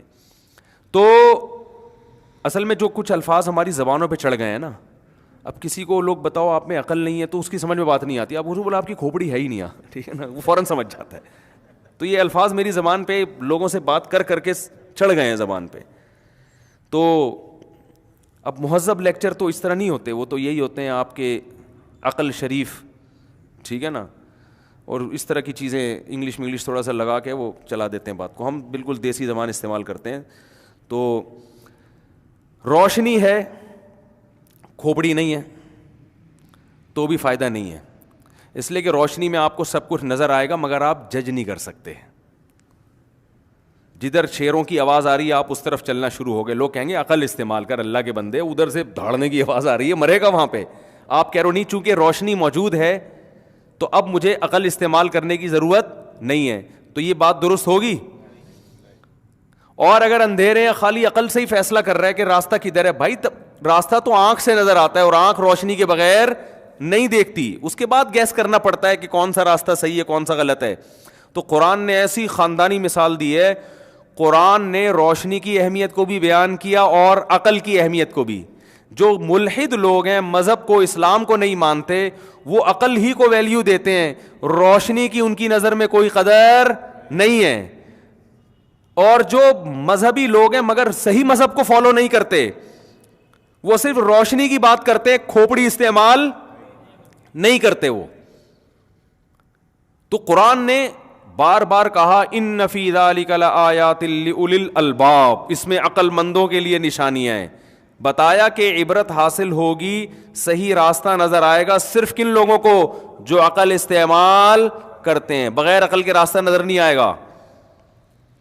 اور روشنی کی ویلیو کو بھی قرآن نے بیان کیا کہ روشنی جو ان کو ملے گی وہ کہاں سے ملے گی, اللہ کی طرف سے. اللہ کیسے روشنی دیتے ہیں؟ قرآن کے ذریعے, پیغمبروں کے ذریعے. گمراہی کے اندھیروں میں آپ کھڑے ہوئے ہو اور قرآن اور سنت کے ذریعے آپ کو اس میں روشنی مل رہی ہے. گمراہی کو اندھیروں سے تعبیر کیا ہے اور اللہ اپنے کلام کو کس سے تعبیر کرتا ہے؟ روشنی سے. تبھی قرآن نے کہا اللہ نور السماوات والارض. یہ مثال بڑی خاندانی ہے, میں کئی بیانات میں دے چکا ہوں, اگرچہ ٹاپک نہیں ہے مگر میں تھوڑا سا جلدی سے اس مثال کو بیان لازمی کروں گا. مثال ہے بڑی زبردست. اللہ نے فرمایا اللہ کی مثال جو ہے نا, اللہ آسمانوں اور زمین کا نور ہے. نور کا مطلب روشنی دینے والا ہے, اس مجازن اس کو اس لحاظ سے نور کہا گیا ہے. کیسے روشنی دیتا ہے؟ مثل نورہ کمشکات فیہا مصباح, اس کے نور کی مثال اس چراغ کی ہے جو طاقچے میں رکھا ہوا ہو. دیکھیں جس زمانے میں یہ مثال نازل ہو رہی ہے نا, اس زمانے میں یہ سرچ لائٹیں, بلب, ٹیوب لائٹیں یہ نہیں تھیں. اس زمانے میں آپ اگر اندھیروں میں ہو تو آپ کو روشنی کے لیے یا تو موم بتی چاہیے یا چراغ چاہیے یا جگنو چاہیے, یہی ہوتا ہے نا. تو چراغ اس وقت سب سے بہترین ذریعہ تھا روشنی حاصل کرنے کا. تو اللہ فرماتے ہیں جیسے اندھیروں میں کوئی کھڑا ہوا ہو اور اسے چراغ مل جائے تو کتنا خوش ہوگا وہ. تو اللہ فرماتے ہیں لیکن اللہ کی مثال عام چراغ ہی نہیں ہے, کیونکہ چراغ مٹی کے تیل سے بھی جلائے جاتے ہیں. ایسے بھی چراغ ہوتے ہیں کہ ہوا کے جھونکوں کی وجہ سے بار بار ٹمٹماتا رہتا ہے, وہ آپ کو دیکھنے میں مشکل ہوتی ہے. پھر اس کی چراغ کی روشنی میں جو آگ جلتی ہے اس میں دھواں بھی ہوتا ہے, اس سے بھی انسان ڈسٹرب ہوتا ہے, بدبو آتی ہے اس دھوئیں کی. سمجھ میں نہیں آ رہی میرا خیال ہے بات. پھر چراغ میں آپ نے بہت اچھا تیل بھی ڈال دیا, یعنی اچھا کا مطلب مٹی کا تیل یا پیٹرول ڈال دیا آپ نے اس میں, تو اس میں اس بات کا خطرہ موجود ہوتا ہے یہ کوالٹی وائز اچھا نہ ہو. جیسے پراٹھے جو ہوٹلوں کے ہم صبح کھاتے ہیں, اب وہ گھی بھی ہے تو پتہ نہیں کہاں سے گھی لیا ہے ٹھیک ہے نا. میں تو سوچ رہا ہوں دیسی گھی کے ڈبے اپنی جیب میں لے کے جایا کروں. ہوٹل والے سے بولے یار اس میں تو مجھے پراٹھا بنا کے دے دے, تو اپنے ساتھ لے جایا کرو ساری چیزیں. آج کل کوئی بھروسہ نہیں ہے یار, یہ کیا گھی, کون سا قسم کا گھی ہے, کیا کھلا رہے ہیں. خیر, تو اللہ فرماتے ہیں کہ میں جو ہدایت دیتا ہوں نا, تو اس کی مثال جو قرآن ہے اس کی مثال ایسے ہے جیسے آپ ایک اندھیرے جنگل میں کھڑے ہو, کوئی روشنی کا انتظام نہیں ہے, لیکن اس میں ایک ایسا چراغ مل گیا. تو مثل نورہ کمشکات, اللہ فرماتے ہیں میرے نور کی مثال ایک طاقچے کی طرح ہے. کیونکہ جب دیوار میں طاقچے ہوتے ہیں نا, اس میں جو چراغ ہوتا ہے وہ ہوا سے بچتا ہے, وہ چاروں طرف سے ہوا کے جھونکے اسے بجھاتے نہیں ہیں, اس کی روشنی کو کم نہیں کرتے, بار بار ڈم نہیں کرتے. تو ایک محفوظ جگہ پہ ہے. فیہا مصباح, جس میں چراغ رکھا ہوا ہے. المصباح فی زجاجہ, اور وہ چراغ بھی ایک خوبصورت شیشے کے برتن میں ہے, کیونکہ جو آئینہ ہے نا شیشہ, وہ اور روشنی کو ریفلیکٹ کرتا ہے اور پھیلاتا ہے, وہ روشنی کو چمکاتا ہے. اور الزجاجۃ کأنہا کوکب دری, جس شیشے میں وہ چراغ رکھا ہوا ہے ایسا خاندانی شیشہ ہے جیسے چمکتا ہوا موتی. جو ہیرا ہے نا, ہیرا, اس میں کیسی لائٹیں نکلتی ہیں, یعنی دیکھنے میں بڑا خوبصورت اٹریکٹیو ہوتا ہے. ہر چراغ اس قابل نہیں ہوتا کہ انسان کا دل اس کی طرف مائل ہو. اور فرمایا کہ یوقد من شجرۃ مبارکۃ, اسے جلایا جاتا ہے ایک ایسے درخت سے جو برکت والا درخت ہے, اس میں اپنی فائدے ہیں. اس برکت والے درخت کا نام ہے زیتونۃ, زیتون کا درخت ہے. لا شرقیۃ ولا غربیہ, اور زیتون کا بھی ناقص تیل نہیں ہے. زیتون کا وہ درخت جو بالکل سیدھا پروان چڑھا ہو, جس پہ بھرپور طرح سے دھوپ لگی ہو, نہ مشرق کی طرف اور نہ مغرب کی طرف جھکا ہوا ہو, کیونکہ پودا جب سیدھا جاتا ہے نا تو دھوپ بھرپور لگتی ہے اس کو, اور اس میں تیل بہت اچھی کوالٹی کا پیدا ہوتا ہے. اور اللہ فرماتے ہیں کہ ایسا حساس تیل ہے, ایسا روشنی کو پکڑتا ہے کہ یکاد زیتھا یضیء ولو لم تمسسہ نار, ابھی آگ اس کے قریب نہیں گئی اور آگ کو پکڑ لیتا ہے وہ. تو ایسا جو سینسیٹیو قسم کا تیل ہوتا ہے نا, اس کی روشنی بہت ہوتی ہے. تو اللہ نے مثال دی زیتون کی, کیونکہ زیتون کے تیل میں دھواں نہیں ہوتا, بدبو نہیں ہوتی. آگ ہوتی ہے مگر آگ میں جو بدبو اور یہ سب چیزیں نہیں ہوتی ہیں, اور اس کی روشنی میں چمک بہت خوبصورت ہوتی ہے. یعنی وہ خود ایک اچھا لگ رہا ہوتا ہے, بڑی شفاف روشنی کو پھیلاتا ہے وہ. آگے اللہ نے کیا فرمایا, نور علی نور, اور ایسا چراغ ہے, اتنی تیز روشنی ہے کہ تمہیں ایسا لگے گا روشنی کے اوپر روشنی کی تہ چڑھائی ہوئی ہے کسی نے. کیا خاندانی بلاغت ہے یار, کیا مثال ہے. آگے اللہ نے فرمایا, اللہ نے تو یہ روشنی پیدا کر دی, عقل مند لوگ اس روشنی کے تحت اپنی عقل کو استعمال کر کے چل رہے ہیں. لیکن آگے اللہ نے فرمایا وَمَن لَّمْ يَجْعَلِ اللَّهُ لَهُ نُورًا فَمَا لَهُ مِن نُور. کچھ بدبخت ایسے بھی ہیں کہ ایسی خوبصورت روشنی کے باوجود اللہ نے ان کے لیے روشنی پیدا نہیں کی, ان کی بدعمالیوں کی وجہ سے ان کو اندھا کر دیا ہے کہ وہ ایسے چراغ سے بھی فائدہ نہیں اٹھاتے. کیا خاندانی مثال ہے یار. اور آگے اس سے پہلے فرمایا یہدی اللہ لنورہ من یشاء, جس کو چاہتا ہے اس روشنی کی طرف اللہ ہدایت دے دیتا ہے. اور ظاہر ہے اسی کو چاہتا ہے جو خود بھی چاہتا ہو, جس کے دل میں انابت ہو.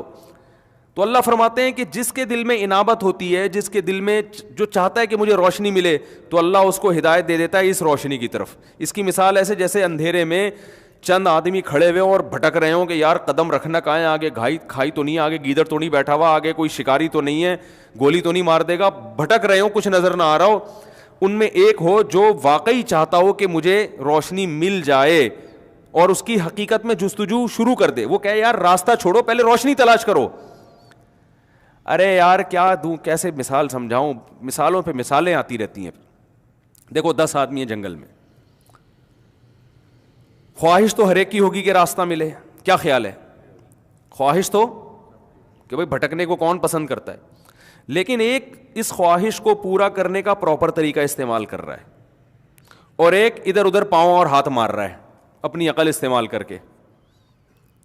تو پراپر طریقہ کیا ہے کہ بھائی اس اندھیرے میں جتنے بھی ہاتھ پاؤں چلاؤ کچھ بھی نظر نہیں آئے گا, گرو گے. یہ عقل کا یہاں موقع ہی نہیں ہے عقل استعمال کرنے کا. یہاں سب سے پہلے ہمیں چراغ چاہیے, روشنی چاہیے. تبھی اندھیرے میں سب سے پہلے یار کسی کے پاس لائٹر ہے, کسی کے پاس موبائل میں ٹارچ ہے, یہ ہوتا ہے نا. آپ کہیں جنگل میں اکیلے رہ گئے, 2-4 لوگ آپ کے ساتھ, اور پھنس گئے کہیں, اندھیرا ہو گیا, تو سب سے پہلا سوال ہو بھائی کسی کے پاس لائٹ ہے, ٹارچ ہے, یہ ہوگا یا یہ ہوگا کہ یار تھوڑو کھوپڑی استعمال کرو. اصل عقل ہوتی ہے, عقل سے سب کچھ سمجھ میں آتا ہے. او بھائی عقل ہی خود کہہ رہی ہے کہ یہاں پہلے روشنی کا انتظام ہو, پھر کھوپڑی استعمال کرنا, اس کے بعد مشورہ کریں گے کہاں جانا ہے, پہلے تو روشنی تو کرو. حضرت موسیٰ علیہ السلام جب اپنی زوجہ کو لے کر مدین سے مصر کی طرف آ رہے تھے تو راستے میں راستہ بھول گئے, تو اپنی زوجہ سے کیا کہا, اپنی زوجہ سے کہا, وہ کیا قرآن کے بڑے پیارے الفاظ ہیں وہ, کہ فلما وسار بأہلہ آنس من جانب الطور نارا قال لأہلہم کثوا, اپنی زوجہ سے فرمایا یہاں ٹھہرو, انی آنست نارا, مجھے کہیں آگ نظر آ رہی ہے, انی آنست نارا, مجھے آگ نظر آ رہی ہے, میں جا کے یا تو اقتبسو, اس سے شعلہ لے کر آؤں گا, او اجد علی النار ہدا, یعنی اس سے روشنی ہمیں ملے گی, یا وہیں ہو سکتا ہے آگ ہوتی ہے تو وہاں لوگ بھی ہوتے ہیں, وہیں ہمیں کوئی گائیڈنس مل جائے, راستہ پتہ چل جائے کہ کہاں جانا ہے ہم نے. تو انسان جب اندھیروں میں ہوتا ہے تو سب سے پہلے کیا تلاش کرتا ہے, بولو, بولنے پر گورنمنٹ نے پابندی لگی, روشنی تلاش کرتا ہے, روشنی. تو قرآن کے الفاظ ہیں کہ یہدی اللہ لنورہ. ہاں میں مثال دے رہا تھا, اب 10 آدمی ہیں, تو 10 آدمی جو ہے نا وہ اندھیرے میں بھٹک گئے اور مشورہ ہو رہا ہے کیا کرنا چاہیے. 5 ان میں سے کہہ رہے ہیں کہ بس چلو عقل استعمال کرو, کھوپڑی استعمال کرو اور چلنا شروع کرو. وہ 5 کہہ رہے ہیں کہ یار یہ بے وقوفی والا کام ہے, ہمیں سب سے پہلے روشنی کی فکر کرنی چاہیے. تو اللہ نے قرآن میں کیا فرمایا کہ جو چاہتا ہے نا راستہ تلاش کرنے کی صحیح سمت میں چلنا چاہتا ہے, کہ راستہ جو بھی چاہتا ہے اس کو پہلے روشنی کا انتظام چاہیے. تو جو روشنی کی تلاش میں ہوتا ہے یہدی اللہ لنورہ, اللہ اسے اس روشنی کی طرف رہنمائی کر دیتا ہے, کیونکہ ہدایت کی روشنی ہے نا, یہ کوئی حقیقی چراغ تھوڑی ہے. ارے جنگل میں 10 آدمی پھنس گئے, 5 آدمی کہہ رہے ہیں اپنی کھوپڑی استعمال کریں گے, 5 کہہ رہے ہیں نہیں بھائی روشنی. ایک عقل مند کہتا ہے کہ میں 10 کو ٹارچ نہیں دوں گا, جو روشنی مانگے گا اس کو ٹارچ دوں گا. تو عقل مندی کا تقاضا یہی ہے نا کہ یار جو روشنی مانگ رہا ہے اس کو دے دو. ٹارچ ٹوٹل 5 ہیں, 10 ہیں نہیں, تو بھائی جو ٹارچ مانگ رہا ہے اس کو ٹارچ دے دو, جو نہیں مانگ رہا اس کو ایسے ہی رہنے دو. بات آ رہی ہے سمجھ میں کہ نہیں آ رہی ہے؟ تو اللہ نے بھی محدود لوگوں کو جنت میں لے کے جانا ہے. دنیا میں تو سب کو ملے گا, جنت محدود, جہنم میں بھی کچھ جائیں گے, کچھ کہاں جائیں گے, جنت میں بھی, تو سب کو ہدایت ملے گی نہیں. تو اللہ کا اصول ہے کہ جو گمراہی کے اندھیروں میں ہو تو جو اس میں روشنی مانگے گا اور چاہے گا کہ مجھے روشنی ملے, اللہ اس کو اس چراغ کی طرف جس کو قرآن کہا جاتا ہے, جس کو اللہ کا کلام کہا جاتا ہے, اس کی طرف اللہ اس کو اس کی رہنمائی کرے گا. جیسے آپ ٹارچ خود تو تقسیم نہیں کر رہے, لیکن آپ نے دیکھا 5 آدمی چاہ رہے ہیں کہ مجھے روشنی ملے, تو آپ بتاتے ہیں یار چھپڑ میں وہاں نیچے رکھی ہوئی ہے روشنی کا انتظام ہے, آپ اس کو گائیڈ کریں گے. تو جو غیر مسلم چاہتا ہے کہ مجھے ان راستوں میں صحیح روشنی ملے, گائیڈنس ملے, جو چاہتا ہے, تو اللہ فرماتے ہیں ہم اس کے دل میں قرآن کی صداقت ڈال دیتے ہیں, قرآن کی طرف لے آتے ہیں ہم اس کو. جو نہیں چاہتا وہ کہتے ہیں نہیں عقل ہی فیصلہ کرے گی, تو اللہ اسے اندھیروں میں چھوڑ دیتے ہیں. تو ومن لم, فرمایا یہدی اللہ لنورہ من یشاء, اللہ اس نور کی طرف جس کی چاہتا ہے رہنمائی, جس کو چاہتا ہے رہنمائی کر دیتا ہے. ومن لم یجعل اللہ لہ نورا, اور جس کو اللہ روشنی کی ہدایت کی روشنی نہ دے, فما لہ من نور, اسے کہیں سے بھی روشنی نہیں مل سکتی. کیا زبردست آیت ہے خدا کی قسم. ایسے ایسے اعتراضات اور اشکالات رفع کر رہی ہے نا یہ, کہ اگر یہ ایک آیت سمجھ میں آ جائے آپ کو اسلام سمجھ میں آ جائے گا, اور آپ کو پتہ چلے گا کہ اسلام انسانیت کے لیے کتنی بڑی نعمت اور کتنی بڑی رحمت ہے. اس کے بغیر آپ اندھیروں میں ہیں.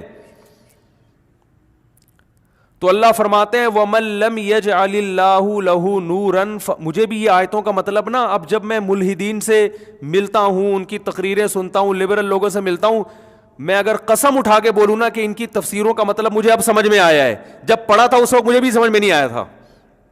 جب ہم مدرسے میں بچے تھے نا, پڑھتے تھے, یہ آیتوں کی تفسیر مجھے کم از کم مجھے سمجھ میں نہیں آتی تھی پوری طور پر.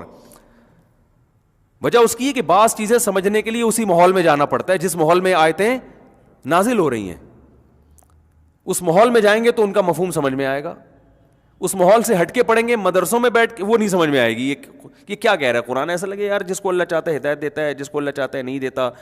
اب یہ آیتوں کا مطلب سمجھ میں آ رہا ہے. وَمَن لَّمْ يَجْعَلِ اللَّهُ لَهُ نُورًا, جس کو اللہ روشنی نہ دے, فَمَا لَهُ مِن نُور, اسے کہیں اور سے چراغ نہیں مل سکتا کہ وہ اس کی روشنی میں سفر کرنا شروع کر دے.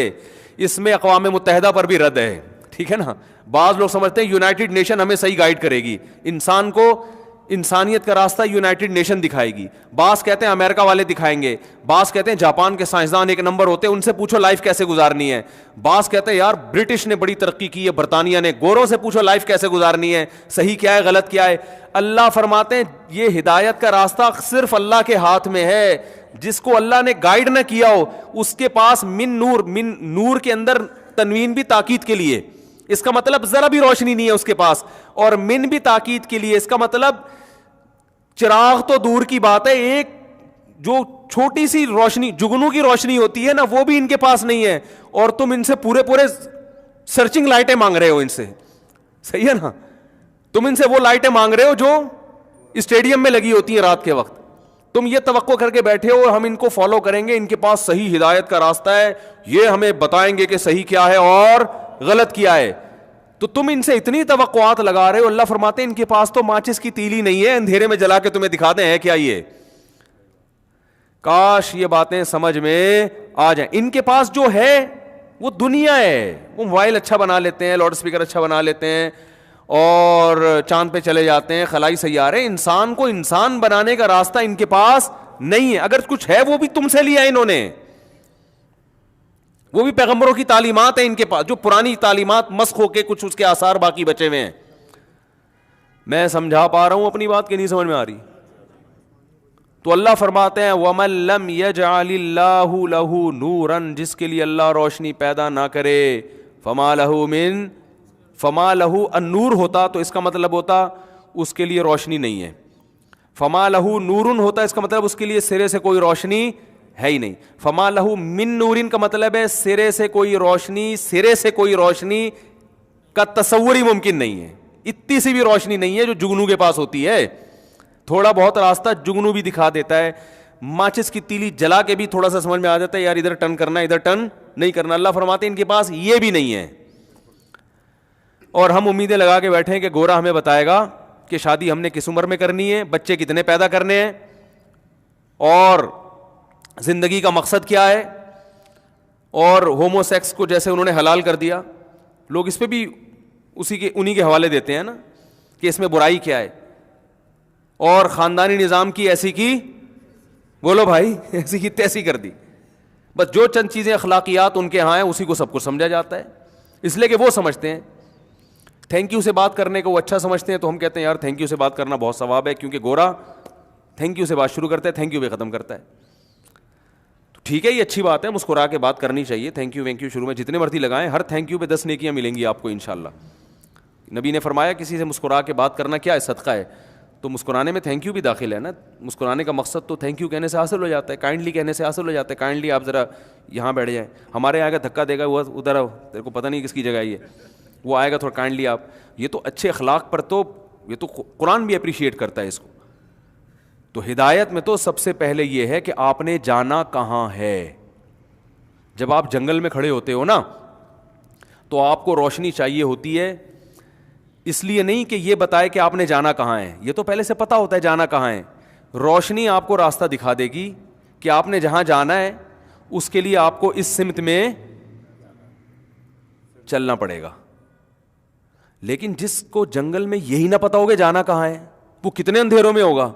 اس کو تو ایسا چراغ چاہیے جو پہلے اس کو یہ بتایا کہ تو نے جانا کہاں ہے, وہ پہلے یہ بتائے, پھر یہ بتائے کہ یہاں جانے کا راستہ یہ ہے. تبھی اللہ نے کیا فرمایا, ان کے پاس سرے سے روشنی نہیں ہے. یعنی یہ والی روشنی جو ان کو یہ بتائے کہ تم نے جانا کہاں ہے, یہ والی بھی نہیں ہے. ان کو یہی نہیں پتا ہم پیدا کیوں ہوئے ہیں. بہت مشکل ہے میرے بھائی بات سمجھا. دیکھو انسان کا جو لائف, یہ تو ساری دنیا مانتی ہے کہ دنیا مسافر خانہ ہے. بس یہ بات کر کے بیان ختم کر رہا ہوں. ساری دنیا کو پتا ہے دنیا کیا ہے, یہ ٹریولنگ ہے ہماری, سفر کر رہے ہیں. مجھے ایک بات بتاؤ, جب بھی انسان سفر کرتا ہے تو منزل کا تعین پہلے ہوتا ہے نا, اس کو سوچ کے انسان ایک شیڈول بناتا ہے کہ آپ نے جانا ہے پشاور, پھر آپ کہیں گے یار جہاز میں جاؤں, بس میں جاؤں, ٹرین میں جاؤں. ٹرین میں جانا ہے تو راستے میں کتنا کھانا رکھنا ہے, رکھنا بھی ہے کہ نہیں رکھنا, کہاں کہاں اسٹیشن پہ گاڑی رکے گی, یہ سب چیزیں پہلے آپ کو پتہ تو ہوگا. آپ گھر سے نکل گئے, اب آپ سوراب گوٹ پہ جا کے پوچھ رہے ہیں کون سی بس جائے گی, کس بس میں بیٹھوں. اگلا پوچھے گا آپ نے جانا کہاں ہے, کہہ رہے یہ چھوڑو, بس مجھے بتاؤ کس بس میں بیٹھوں. تو وہ کہے گا بھائی اگر بس ہی کو انجوائے کرنا ہے نا, آپ نے خود بس کے جھولے ہی مقصود ہیں, تو ایئر کنڈیشن بس میں بیٹھ جاؤ آپ. تو چونکہ آپ کا مقصد ہی بس کے سفر کو انجوائے کرنا ہے, تو پھر آپ کو اس سے بحث کی کہ کوئٹہ جا رہی ہے یا پشاور والے کراچی آ رہے ہیں. ان دنوں میں جب کراچی کے حالات کیا چل رہے تھے, خراب. تو بس ہی اگر مقصود بنا لو گے تو پھر تو میرے بھائی پھر ایک الگ چیز ہے. تو گورے نے بس کو مقصود بنایا ہوا ہے. یعنی وہ کہتے ہیں کہ اس بس میں سفر کرو جس کی سیٹیں اچھی ہوں اور ایئر کنڈیشن بس ہو. جا کہاں رہی ہے آپ کی زندگی, جا کس سمت میں رہی ہے, چھوڑو یار وہ تو مر جاؤ گے, ختم ہو جائے گا سب کچھ. سمت کیا ہوتا ہے. تو لہٰذا وہ کہتے ہیں پیسہ جیسے سفر میں انسان کو سہولتیں چاہیے نا. ارے ٹرین میں آپ چڑھ کے بیٹھ گئے, پتہ نہیں جا کہاں رہی ہے, وہ آپ نے کہا چھوڑو جا کہاں رہی ہے, وہ آپ نے ٹکٹ چیکر پوچھ رہا ہے بھائی تجھے کہاں کا ٹکٹ لا کے دوں میں, تو نے تو ٹکٹ نہیں لیا, بتا دے میں تیرے لیے ارینج کر دیتا ہوں. تو جانا کہاں ہے, کہ چھوڑ یار جانا کہاں ہے, تو یہ بتا لسی ٹائم پہ ملے گی, چائے ٹائم پہ ملے گی, اے سی چل رہا ہے ٹرین کا. تو وہ کہے گا اس کا مقصد, تمہارا مقصد ہی سفر ہے, تم سفر ہی کو انجوائے کر رہے ہو, تو پھر جس میں بھی جاؤ جا کے بیٹھ جاؤ. یہی ہوگا کہ نہیں ہوگا؟ تو پھر ایسے انسان کا کوئی نہ کوئی ویژن ہوتا ہے. اس انسان کا ویژن ہے انجوائے کرنا لائف کو, سفر کو انجوائے کرنا. سمجھ میں آ رہی ہے بات؟ پھر یہ ویژنری لوگ نہیں ہوتے. تو انگریز کہاں سے ویژنری ہو گیا میرے بھائی, کہاں سے ویژنری ہو گیا؟ جو اسی سفر کو سب کچھ سمجھتا ہے اس کا تو کوئی ویژن ہی نہیں ہے. جن چیزوں کو وہ ویژن بنا رہے وہ ویژن بنانے کے قابل نہیں ہے.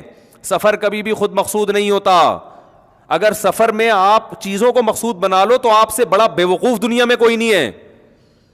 آپ ٹرین میں سے سفر کر رہے ہو کہ سیٹیں بہت اچھی ہیں, مزہ آ رہا ہے, جھولے مل رہے ہیں مجھے, تو بچے تو یہ کام کرتے ہوئے اچھے لگتے ہیں, اور کبھی زندگی میں نہ کیا ہو تو بھی اچھا لگتا ہے کہ چلو یار ایک دفعہ ٹرین کا چکر بھی لگا لیتے ہیں, کہیں بھی جا رہی ہے بیٹھ جاؤ. جیسے وہ آئے گا بھائی آئے گا, کوئی نہ کوئی تو آئے گا, سنا ہے آپ نے؟ ہم بچپن میں اللہ معاف فرمائے ڈرامے دیکھا کرتے تھے, اس وقت بڑے سیدھے سیدھے ڈرامے آتے تھے. تو الیکشن کے دنوں میں ایک ڈرامہ آ رہا تھا, اکثر تو لوگ کہتے ہیں نا آئے گا بھائی آئے گا, اعظم خان آئے گا, جو بھی سیاسی لیڈر ہوتا ہے ان کے نعرے لگا رہے ہوتے ہیں نا, آئے گا بھائی آئے گا, فلانا آئے گا. تو دیکھا کچھ لوگ نعرے لگا رہے ہیں آئے گا بھائی آئے گا, کوئی نہ کوئی تو آئے گا. تو ان سے پوچھا کہ یار یہ کیا؟ انہوں نے کہا یار ہماری کوئی سیاسی تنظیم نہیں ہے. دوسرا, اگر ہم جس کا نعرہ لگا رہے ہیں وہ آئے گا اور وہ نہیں آیا تو بعد میں کیا ہوگی؟ بے عزتی ہوگی. تو ہم نعرہ ایسا لگا رہے ہیں کہ کوئی بھی آئے تو ہم ہی جیتے گئے. ہم نے کہا تھا آئے گا بھائی آئے گا, کوئی نہ کوئی تو آئے گا. تو گورا کا لائف یہی ہے کہ جائیں گے بھائی جائیں گے, کہیں نہ کہیں تو جائیں گے. کہاں جائیں گے چھوڑو, یا کیا کرنا ہے, جائیں گے بھائی جائیں گے بھائی جائیں گے, کہیں نہ کہیں تو جائیں گے. جس کا کوئی ویژن نہیں ہوتا میرے بھائی, وہ سفر کو جب مقصود بناتا ہے تو جو چیزیں غیر مقصود تھیں ان کو وہ کیا بناتا ہے؟ مقصود. جو ضرورت تھی اس کو مقصد بنا لیتا ہے. سفر میں سیٹ آپ کی ضرورت ہے, آپ کا ہدف نہیں ہے. سفر میں پنکھا چل رہا ہو یہ آپ کی ضرورت ہے, آپ کا ہدف نہیں ہے. اخلاق سے آپ سے ایئر ہوسٹس بات کرے یہ آپ کی ضرورت ہے, یہ آپ کا ہدف نہیں ہے. اب آپ اسی کو پی آئی اے میں اس لیے سفر کر رہے ہو, نہیں پی آئی اے کی مثال نہیں بنے گی یہاں پہ. آپ اتحاد ایئر لائن میں اس لیے سفر کر رہے ہو کہ ایئر ہوسٹس کے اخلاق بہت اچھے ہیں. اب وہ دبئی جا رہی ہے بھائی, تو نے جانا کہاں ہے؟ تو نے لاہور جانا ہے, تو اخلاق کی وجہ سے اس میں چڑھ گیا. اس سے بہتر تھا WI میں بیٹھ جاتا, جہاں اخلاق کے علاوہ سب کچھ ملے گا, لیکن جہاں جا رہا ہے وہاں تجھے اتار دیتی ہو. تو یہ بہت بڑی حقیقت ہے جو قرآن سمجھاتا ہے, پیغمبر سمجھاتے ہیں. دیکھو انگریز کتنی ترقی کر لے, لوگ بہت مرتے ہیں یار, اتنا کچھ کر لیا, مرے گا تو نہ, جائے گا تو مٹی میں. وہ سائنٹسٹ جس نے چاند پہ قدم رکھا, نیل آرم اسٹرانگ, وہ بھی کہاں ہیں آج کل؟ تو اس حقیقت سے کیوں آنکھیں چراتے ہو بھائی؟ اس دنیا کا انجام بھی مٹی, انسان ترقی جتنی بھی کر لے انجام مٹی ہے. تو یہ تو خدا پہ بہت بڑا الزام ہے کہ اتنا کچھ کر رہا ہے انسان, اس کا رزلٹ زیرو آ رہا ہے. یہ تو خدا پہ الزام ہے کہ پیدا کر کے بھائی ایسے ہی چھوڑ دیا جاؤ, مر کے مٹی ہو کے ختم ہو جاؤ, کوئی مقصد ہی نہیں ہے. تو اللہ کہتے ہیں یہ تو میرے اوپر الزام لگا رہے ہو تم لوگ کہ میں نے تمہیں کسی خاص ہدف کے لیے پیدا ہی نہیں کیا, بس پیدا کر کے چھوڑ دیا, لائف کو انجوائے کرو, مزے اڑاؤ, مر جاؤ, ختم. انسان میں جانوروں میں فرق ہے بھائی, جانور انسان کے لیے پیدا ہوئے ہیں, انسان کو کوئی بڑا ہدف دیا گیا ہے جو گورے کے پاس نہیں ہے. جب نہیں ہے تو وہ لائف اسٹائل, لائف گزارنی کہاں ہے, کس سمت میں چلنا ہے, یہ اس کے پاس وہ تعین کر ہی نہیں سکتا ہے. ہم چاند پہ پہنچنے کو کے خلاف نہیں ہیں, ہم اس تسخیر کائنات کے خلاف نہیں ہیں, لیکن تسخیر کائنات کا بھی ایک ہدف ہونا چاہیے, اس کا بھی ایک مقصد ہونا چاہیے. وہ الگ بات ہے مسلمان تو نہ وہ ادھر کا رہا نہ ادھر کا رہا, وہ کسی مقصد میں بھی نہیں ہے اب. لیکن قرآن تو بہرحال گائیڈ کر رہا ہے نا آپ کو, قرآن تو آپ کی آنکھیں کھول رہا ہے کہ یہ جو عقل پرستی ہے یہ کافی نہیں ہے تمہارے لیے. تو جب اس کے پاس بیچارے کے پاس ہدف ہی نہیں ہے, اور یہ گوروں نے خود اعتراف کیا ہے کہ آپ جب بھی زندگی کا ویژن بناتے ہیں, جب بھی آپ اپنی کوئی پلاننگ کرتے ہیں نا کہ میں نے لائف کیسے گزارنی ہے, تو ہمیشہ اس ہدف کو سامنے رکھ کے پلاننگ کی جاتی ہے. دیکھو ایک آدمی MBBS ڈاکٹر بن رہا ہے ایک لڑکا, تو اپنے دن بھر کے ٹائم کو اسی حساب سے مینیج کرے گا نا کہ میرا ہدف کیا ہے, ڈاکٹر بننا ہے. اب وہ ٹائم بننا ڈاکٹر ہے, وہ روزانہ پلمبر کے پاس جا کے بیٹھتا ہے 2 گھنٹے, تو لوگ کہیں گے تو پہلے یہ طے تو کر تو نے ڈاکٹر بننا ہے یا پلمبر بننا ہے, کہیں گے نا. ڈاکٹر بننا ہے تو آپ کی ساری ایکٹیویٹیز پھر اسی حساب سے ہونا شروع ہو جائیں گی, اس میں کھانا بھی آئے گا پینا بھی آئے گا, وہ ضرورت ہے آپ کی. بھائی آپ پلمبر بنو یا ڈاکٹر بنو, کھانا پراٹھے تو سب کھائیں گے اس میں. اب یہاں بھی یہی ہے میرے بھائی, ترقی تو سب نے کرنی ہے, تو انسان کی نیچر ہے, چاند پہ بھی جائے گا, خلاؤں کو بھی مسخر کرے گا, لیکن یہ ہدف تھوڑی ہے.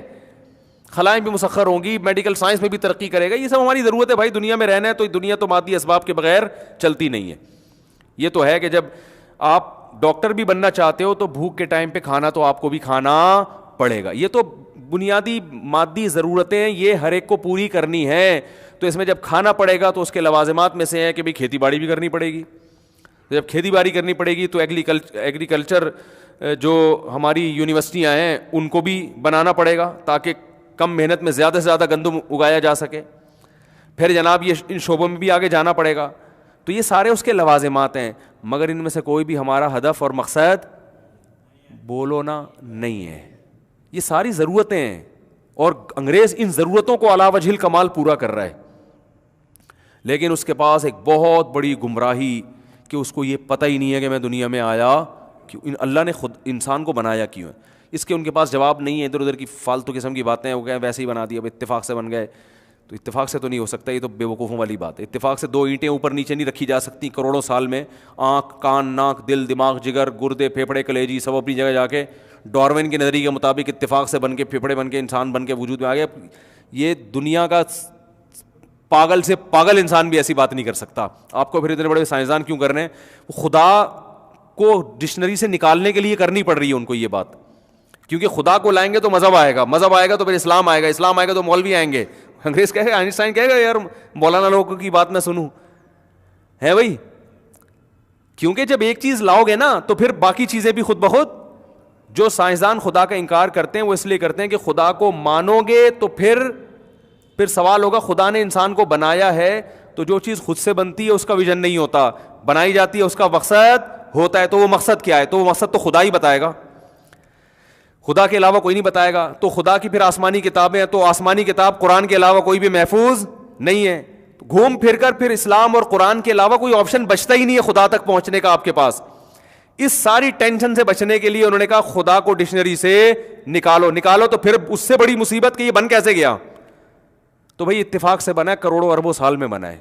ارے اربوں سال میں بنا ہوتا تو ایک جنس بنی ہوتی نا, عورت الگ بن رہی ہے, مرد الگ بن رہا ہے, دونوں کا ملاپ ہو رہا ہے, اسے بچے پیدا ہو رہے ہیں. یہ کیا ہو گیا یار؟ یہ نہیں آ رہی تو رہنے دو یار میرے بھائی. دیکھو اتفاق سے کرونا وجود میں آ گیا, کرونا کی ویکسین اتفاق سے وجود میں نہیں آئے گی. کرونا تو ہم کیسے اتفاق سے بن گیا؟ ویکسین تو بنانی پڑی ہے نا. ادھر کرونا آ رہا ہے, ادھر اس کی ویکسین آ رہی ہے, دونوں کام ایٹ اے ٹائم اتفاق سے ہو رہے ہیں. یہ کھوپڑی نہیں مانے گی. ادھر مرد پیدا ہو رہا ہے جس کے دل میں عورت کی طلب ہے, ادھر عورت بھی پیدا ہو رہی ہے جس کے دل میں مرد کی طلب ہے. دونوں ایک دوسرے کی ضرورت ہیں اور اس کے بغیر معاشرہ چل نہیں سکتا. اتفاق سے لیڈیز بھی پیدا ہو رہی ہیں, اتفاق سے مرد بھی پیدا ہو رہے ہیں, پھر دونوں کا ملاپ ہو رہا ہے, اتفاق سے بچے بھی پیدا ہو رہے ہیں. بچہ ادھر پیدا ہوتا ہے ماں کی چھاتیوں میں, اتفاق سے دودھ بھی آ جاتا ہے. خدا کی قسم ایسا اتفاق اس کا 10واں حصہ بھی نہیں ہو سکتا. یہ کیسا اتفاق ہے یار؟ ادھر بچہ پیدا ہوتا ہے, ادھر ماں کی چھاتیوں میں دودھ آتا ہے. کہ کروڑوں سال کی ترقی سے ایسا ہوا ہے. یہ اتنی ترقی تو کوئی سوچ کے نہیں کر سکتا, بغیر سوچے خود سے کیسے ہو گئی؟ کیا ہو گیا بھائی؟ انسان نے اب تک اتنی ترقی نہیں کی ہے کہ مرد اور عورت بنا کے ان سے بچے پیدا کرنے کی وہ ایسی مشین ایجاد کر لے. کلوننگ تو انسان ہی کے جرسوں میں لیے جاتے ہیں نا. خود سے اب تک انسان ایسا نہیں کر سکا اتنا ذہین ہو کے. جو انسان اتنی ذہین مخلوق خود سے اپنے جیسا ذہین انسان نہیں بنا سکا محنت کے باوجود, وہ خود بغیر محنت کے کیسے بن گیا؟ یار بہت مشکل ہے بات سمجھانا, بہت مشکل ہے یار. یہ پولیس کا کیس ہے سیدھا سیدھا میں آپ کو بتاؤں. لیکن میں آپ کہہ رہے ہیں اتنی آسان باتیں سمجھ میں آ رہی ہیں, ابے نہیں آ رہی سمجھ میں. مصیبت یہ ہے, آ رہی ہوتی تو ہماری یہ حالت تھوڑی ہوتی جو چل رہی ہے. سارے نیک بنے ہوئے ہوتے نا. ہاں تو ویسے تو سمجھ میں آ رہی ہیں, لیکن عمل سے لگتا ہے نہیں, کھوپڑی میں یہ باتیں بیٹھ نہیں رہی ہیں. وہی پھر گوروں کے گیت گنگانا شروع کر دیتے ہیں, وہی یار یونیورسٹیوں کے, اور وہی وہ جو یونیورسٹی میں لبرلزم پھیل رہا ہے, یار یہ مولوی ایسے مولوی. ابے بھائی یہ مولوی کو نکال دو گے معاشرے سے, قرآن مولوی سے مراد قرآن کو نکال دو گے, مولوی بھی ہر طرح کے ہوتے ہیں, نکال دو گے تو آپ کو تو یہی نہیں پتا چلے گا جانا کہاں ہے آپ نے.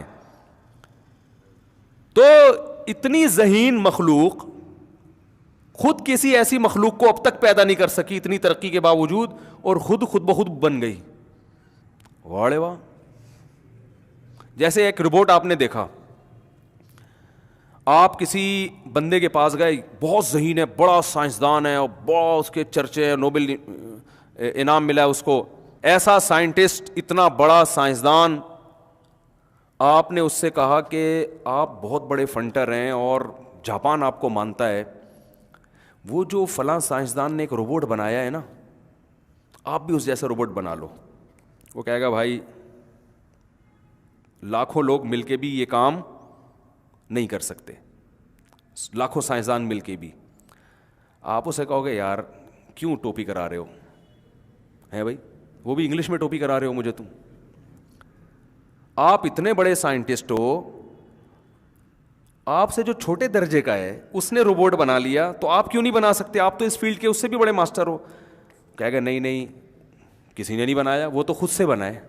وہ جو روبوٹ ہے نا جس کے بارے میں آپ کہہ رہے ہو کہ فلاں نے بنایا ہے, وہ کروڑوں سال میں لوہے کے وہ پگھل کے یوں ہوا, پھر ایک کیل بنی, پھر ایک کیل سے جناب وہ کچھ پلیٹیں بن گئی, پھر پلیٹیں آپس میں جڑ گئی, ہوتے ہوتے وہ بن گیا. اربوں خربوں سائنسدانوں کے پاس سالوں کی کمی نہیں ہوتی. آپ کو 1 کروڑ سال میں کیسے ہو سکتا ہے, وہ کہتے ہیں 1 کھرب لگا لو, 1 کھرب میں ہوا ہے. اب کہتے ہیں یار 1 کھرب میں بھی 2 اینٹیں آپس میں نہیں جڑتی اس طرح سے. وہ کہے گا چلو 56 کھرب سال لگا لو. تو پیچھے جھانک کے دیکھ کون رہا ہے کہ وہی کہ ہوا کیا ہے. تو اربوں خربوں تو ایسے ہی مارکیٹ میں چل رہے ہوتے ہیں. تو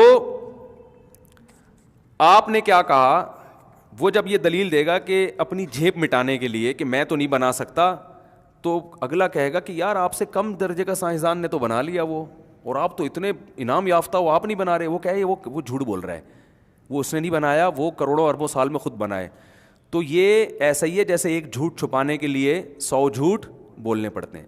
آپ اسے یہ دلیل دو گے کہ آپ جیسے ذہین فتین لوگوں سے تو اب تک نہیں بن رہا, اور وہ خود بخود بن گیا. یعنی اتنا ذہین مائنڈ موجود ہے, اتنا ذہین دماغ موجود ہے, اس سے یہ کام ہو نہیں پا رہا, اور بغیر کسی مائنڈ کے یہ چیز بن گئی جہاں سرے سے کوئی مائنڈ ہی نہیں تھا, کوئی بنانے والا ہی نہیں تھا, اور اتنا زبردست روبوٹ بن گیا. انسان روبوٹ سے زیادہ پیچیدہ مشین ہے, کروڑہ گنا زیادہ. روبوٹ کی آنکھیں ہوتی ہے, دیکھتا نہیں ہے. روبوٹ کے کان ہے جس سے خود سے سنتا نہیں ہے. روبوٹ کے دانت ہے جس سے وہ خود سے نہیں ہنستا ہے, ٹھیک ہے نا, وہ ہنسنے کی شکل بنا سکتا ہے, اندر سے نہیں ہنستا. انسان ایسی مخلوق اللہ نے بنائی ہے جو فجعلناہ سمیعا بصیرا. اللہ فرماتے ہیں ماں کے پیٹ میں 9 مہینے کے لیے ایک پانی جاتا ہے, 9 مہینے میں انا خلقنا الانسان من نطفۃ امشاج, پانی تھا پانی, اور 9 مہینے بعد فجعلناہ سمیعا بصیرا, سنتا اور دیکھتا بنا دیا ہم نے اس کو. ایسے سافٹ ویئر ماں کے پیٹ میں آٹومیٹیکلی انسٹال ہو گئے ہو کروڑوں سال کی خود بخود. او بھائی نہیں ہوتا ایسے, یہ پاگل پنے والی باتیں ہیں. اس پہ کتنے ہی سائنسدانوں کے حوالے پہ لوگ لبرل لوگ نا پیش کر رہے ہوتے ہیں, وہ ڈاروین نے صفحہ نمبر کتاب کے فلاں یہ لکھا ہے اور اس پہ یہ دلیل پیش کی ہے.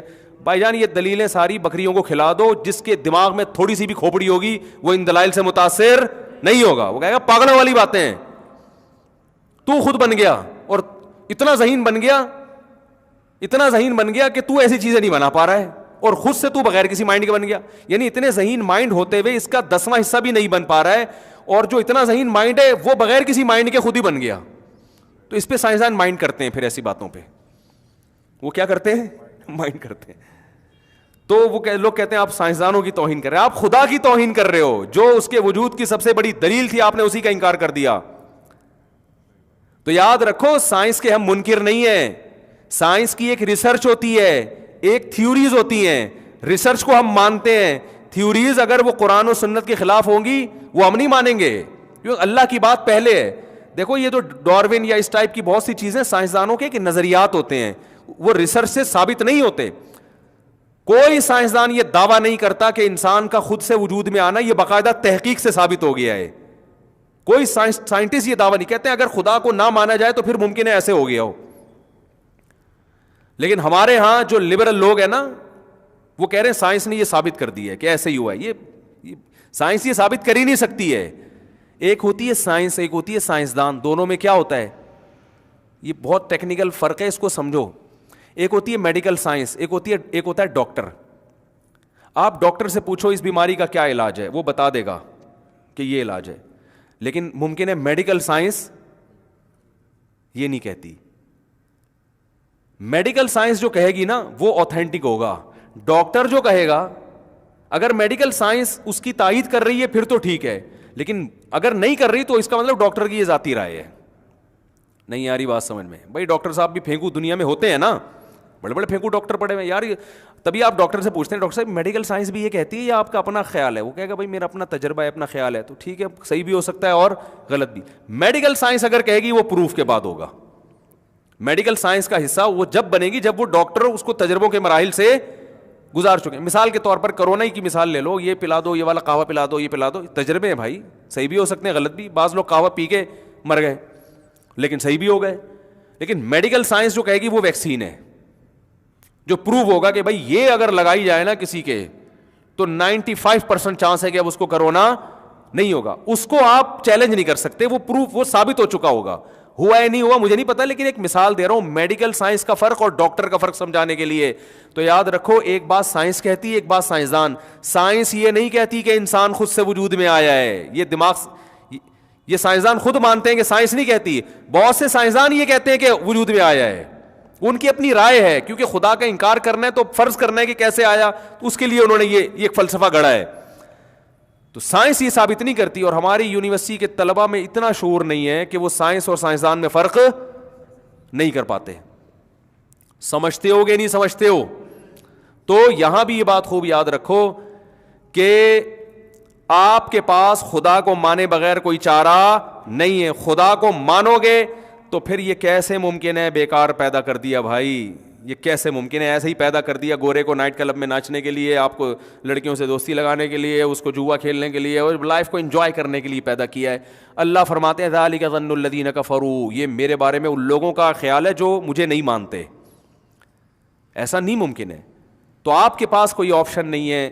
پھر اللہ اپنا پیغام قرآن کے علاوہ کہیں بھی نہیں دیتا ہے, تو ہمیں بتاؤ کہاں ہے, ہم اس کو پرکھتے ہیں. تو قرآن کے پیرالل کوئی کتاب ہی نہیں چھوڑی اللہ نے, ایک قرآن ہی کا دعویٰ ہے, اور وہ اس دعوے میں سچا بھی اترتا ہے. اگر وہ آپ اس کو نکال دو گے تو پھر اللہ اور بندوں کا کوئی لنک ہے ہی نہیں. یہ بھی ایک بہت بڑا سوال ہے. اتنی ذہین مخلوق پیدا کر دی مگر اللہ نے رابطہ نہیں رکھا اس سے, ہے بھائی؟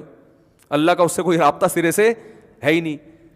تو اللہ کا رابطہ ہوا انسانوں سے تورات کے ذریعے, انجیل کے ذریعے, لیکن وہ تحریف ہو گئی ان میں, کیونکہ اللہ چاہتے تھے آخری کتاب میری ایک ہی کتاب ہو, تو اسی کو اللہ نے محفوظ رکھا ہے. تو اب آپ کے پاس اللہ تک پہنچنے کے لیے قرآن کے علاوہ کوئی آپشن نہیں ہے. اور جب قرآن کے علاوہ کوئی آپشن نہیں ہے تو قرآن ہی آپ کو بتا سکتا ہے کہ آپ کو کیوں بنایا گیا, آپ کا دنیا میں آنے کا اصل مقصد کیا ہے, یہ مسافر خانہ ہے, اس کی منزل کیا ہے آپ کی.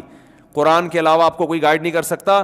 اور جب قرآن وہ منزل بتائے گا تو آپ نے اپنے لائف کا جو شیڈول بنانا ہے کہ سفر کیسے کرنا ہے, کیا کھانا ہے, کتنے پراٹھے کھانے ہیں, کتنے کہاں ناغا کرنا ہے, کب کھانا ہے, کب نہیں کھانا, کیا کھانا ہے, کیا نہیں کھانا, کتے بلی کھا سکتا ہوں کہ نہیں کھا سکتا.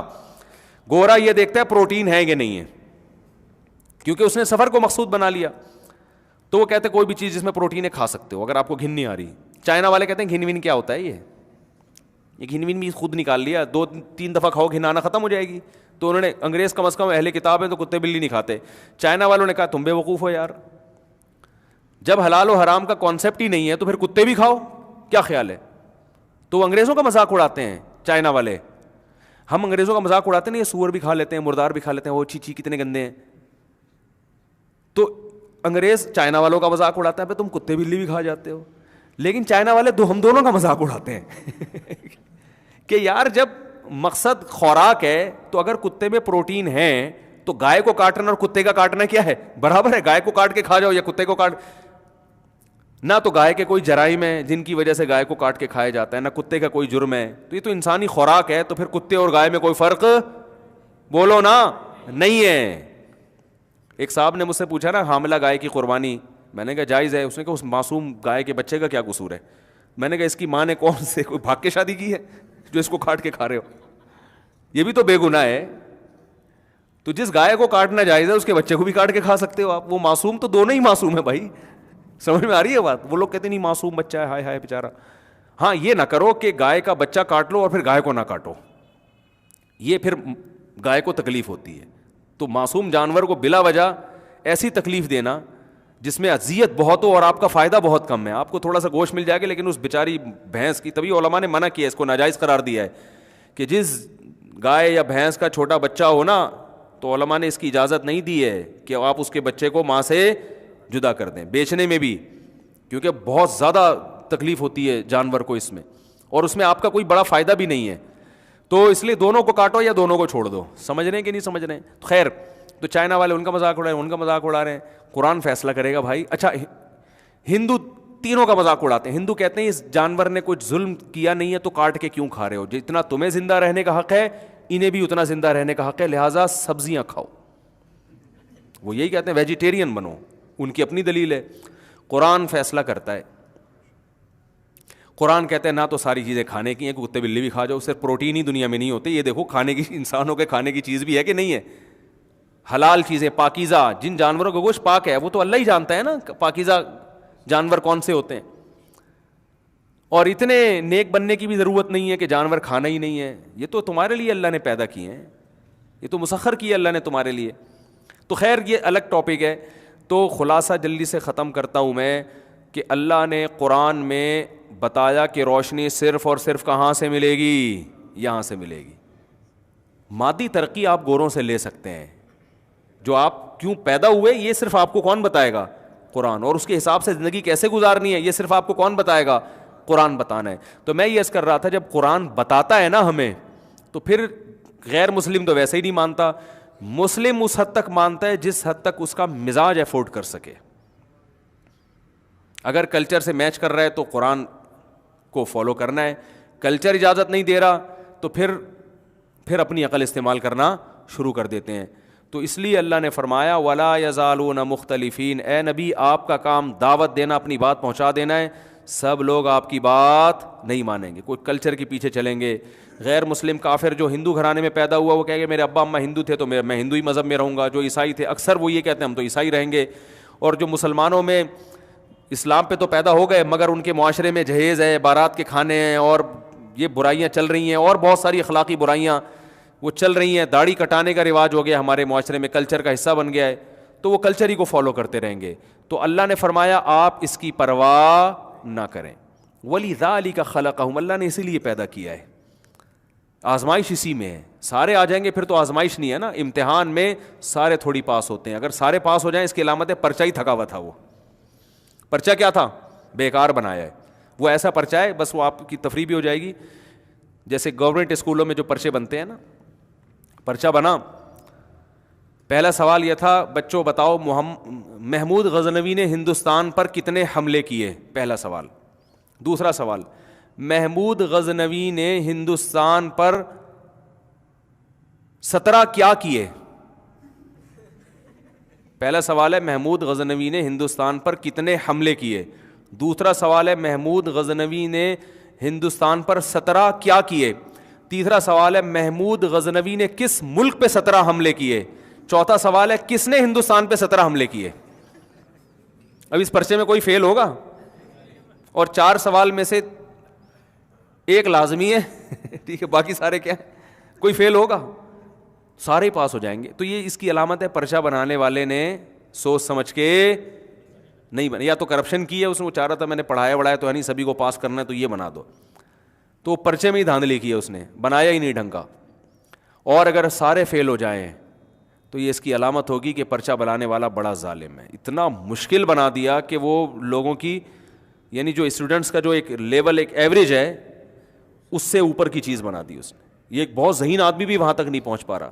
تو پرچہ ہمیشہ بیلنس بنتا ہے کہ کچھ اس میں A1 گریڈ سے پاس ہوتے ہیں، کچھ A گریڈ سے ہوتے ہیں، کچھ B گریڈ سے، کچھ C گریڈ سے، کچھ ترقی پاس ہوتے ہیں وہ دھکا دے کے سفارش سے ان کو، کچھ اس قابل ہوتے ہیں کہ ہوتے تو فیل ہیں لیکن کیونکہ کچھ بڑے لوگوں کے بیٹے ہوتے ہیں تو چل دھکا دے کے ان کو بھی 2-4 نمبر جو ایگزامینر ہے وہ اپنی جیب سے بھی ڈال دیتا. کچھ ایسے ہوتے ہیں جو بالکل زیرو, ان کو پاس کرنا ممکن ہی نہیں ہوتا. تو اللہ نے بھی ایسا پرچہ بنایا ہے, اسلام کے احکام ایسے دیے ہیں کہ اس میں بھی کچھ لوگ پاس ہوں گے, کچھ فیل ہوں گے. کچھ پاس ہوں گے تو بالکل والسابقون السابقون میں پہنچ جائیں گے, وہ A1 گریڈ سے پاس ہوں گے. کچھ ہوں گے بس پاس ہو جائیں گے, جہنم میں نہیں جائیں گے, وہ بہت اونچا طبقہ بھی نہیں ملے گا ان کو. کچھ ایسے ہوں گے تھی تو جہنم, لیکن سفارش کام آئے گی اللہ کی رحمت سے. اللہ کہیں گے جانا تو تم نے جہنم میں تھا, لیکن چلو کہاں چلے جاؤ, پاس کر دیا میں نے, کچھ نمبر اپنی طرف سے ڈال دیے. کچھ ایسے ہوں گے کہ پرچے میں کچھ لکھ کے ہی نہیں آئے ہوں گے. ہم جب چھوٹے بچے تھے تو ایک وہ لطیفہ بڑا مشہور ہوا تھا کہ اس میں ایک سائنس کا سوال آیا تھا کہ آپ ثابت کریں کہ دنیا گول ہے, ثابت کریں کہ دنیا گول ہے. سائنس کا سوال تھا تو طالب علم کو پتہ تو تھا نہیں کہ کیسے ثابت کروں میں. ثابت تو بہت طریقوں سے ہوتا ہے نا, کہ بھائی دیکھو سورج گھوم کے دوبارہ وہیں آ جاتا ہے یہ, لیکن اس کو آتا نہیں تھا. اس نے کہا کہ جب کسی کے پاس دلیل نہیں ہوتی نا تو بات کو گھماتا بہت ہے, وہ حقیقت ہے. تو اس نے بات گھمائی, اس نے کہا چشمہ لگا کے دیکھو دنیا گول ہے, بغیر چشمے کے دیکھو دنیا گول ہے, سائڈوں سے دیکھو دنیا گول ہے, لیفٹ سائڈ سے دیکھو دنیا گول ہے, چھت پہ چڑھ کے دیکھو دنیا گول ہے, کھائی میں جا کے دیکھو دنیا گول ہے, خواب میں دیکھو دنیا گول ہے, جاگتی حالت میں دیکھو دنیا گول ہے. ہر طرف سے اپنے استاد کو لکھا, ہر طرف سے دنیا گول ہی گول ہے. تو اس نے پھر نمبر دیا, اس نے کہا غور سے دیکھو نمبر گول ہے. چشمہ لگا کے دیکھو تو بھی نمبر گول ہے, بغیر چشمے کے دیکھو تو بھی نمبر 0 نمبر ہے. ٹھیک ہے. تو ایسے لوگ بھی ہوتے ہیں جو بالکل آخرت میں کیا ہوں گے, فیل ہوں گے. وزن ہوگا نا کہ کس نے, یہ بھی اللہ کی رحمت ہے کہ 100% پہ نجات نہیں رکھی کہ 100% نمبر, تھوڑی بہت اللہ بھی چلائے گا کہ چل تھوڑی بہت تجھ سے کوتاہیاں ہوئی ہیں, اس دن تو کسی گھنٹی بجا کے بھاگا تھا, معافی نہیں مانگی تھی تو نے, ٹھیک ہے نا, پھر ایک نیکی کر لی تھی, اس نیکی نے اس کو کور کر لیا. اور کیا ہے قرآن کہتا ہے نا کہ ان الحسنات یذہبن السیئات, بعض نیکیاں بعض گناہوں کو کھا جاتی ہیں. کچھ گناہ آپ نے کیے لیکن کچھ ایسے ہی خاندانی قسم کی نیکیاں کر لیں کہ وہ نیکیاں گناہوں کو کھا گئیں. وہ جیسے آپ نے ابا کے ساتھ بے ادبی کر لی, توہین کر لی, لیکن بڑھاپے میں خدمت ان کی اتنی کر لی کہ وہ خدمت اس توہین کو کیا کر لے گی, کھا کے ختم کر لے گی. تو بہت ساری چیزیں ایسے پلس مائنس ہوگا قیامت کے دن. تو یہ ہدایت اللہ کے سوا کسی کے پاس نہیں ہے. اور اللہ نے ان آیتوں میں نے سوچا تھا کہ جو آیت سامنے آئے گی اس پہ درس دوں گا, تو وہ لمبا ہی درس ہو گیا اس پہ. تو اللہ نے قرآن میں فرما دیا کہ اے نبی آپ تسلی رکھیں, سارے سیدھے راستے پہ نہیں چلیں گے. یہ اس کی علامت نہیں ہے کہ آپ کی دعوت کمزور ہے, یہ انسانوں کی نیچر ہے. دعوت آپ کی دلیل کے لحاظ سے بھی کمزور نہیں, آپ اپنا فریضہ بھی ادا کر رہے ہیں, تو یہ ہوگا. اور اسی طرح حساب کتاب آخرت تک چلتا رہے گا. تو اس میں نبی کو بھی تسلی, اور جو بھی حق کے راستے پر ہو, چاہے وہ دنیا کا معاملہ ہو آخرت کا معاملہ, اس کو بھی تسلی ہے کہ آپ دیکھو نا 4 آدمیوں کی محفل ہو, آپ کوئی صحیح بات شروع کر دیں, ایک نہ ایک کو کچھ نہ کچھ مسئلہ ہوتا ہے اس کے ساتھ, وہ الٹا ہی چل رہا ہوتا ہے. دلائل کے انبار بھی لگا دیں. تو جب میں نے تو خود تجربہ کیا ہے, چاہے دنیا کا معاملہ ہو چاہے آخرت کا معاملہ ہو, دنیا کے معاملے میں بھی ایسے ہی. گھر میں دیکھ لو نا, آپ کوئی بنائیں کوئی حساب کتاب, بھائی اب ایسے ہوگا, اتنے بجے اٹھیں گے, اتنے بجے سوئیں گے, اتنے بجے قیلولہ ہوگا. گھر میں بھی کوئی نہ کوئی اٹھ کھڑا ہوگا, نہیں یہ نہیں ہوگا, وہ دلائل سے. تو ہر جگہ بحث ہی ہو رہی ہے, ہر جگہ بحث بحث بحث. تو اس سے اہل حق مایوس ہونے لگتے ہیں, یار کوئی بات سمجھتا ہے نہیں, پولیس بلواؤ تو بھی نہیں سمجھتا بات. تو اللہ فرماتے ہیں نہیں سمجھے گا. اس فکر کو چھوڑ دو کہ سارے انسان کے بچے بن جائیں گے, تم خود انسان کے بچے بنو اور اپنی بات کو آسان طریقے سے پہنچا دو. جس کو ہدایت مقدر میں ہوگی مل جائے گی, نہیں ملنی ہوگی نہیں ملے گی. تو مایوس نہیں ہونا چاہیے, کام میں لگے رہنا چاہیے. اللہ تعالی ہم سب کو سمجھنے کی, عمل کی توفیق عطا فرمائے. وما علینا الا البلاغ.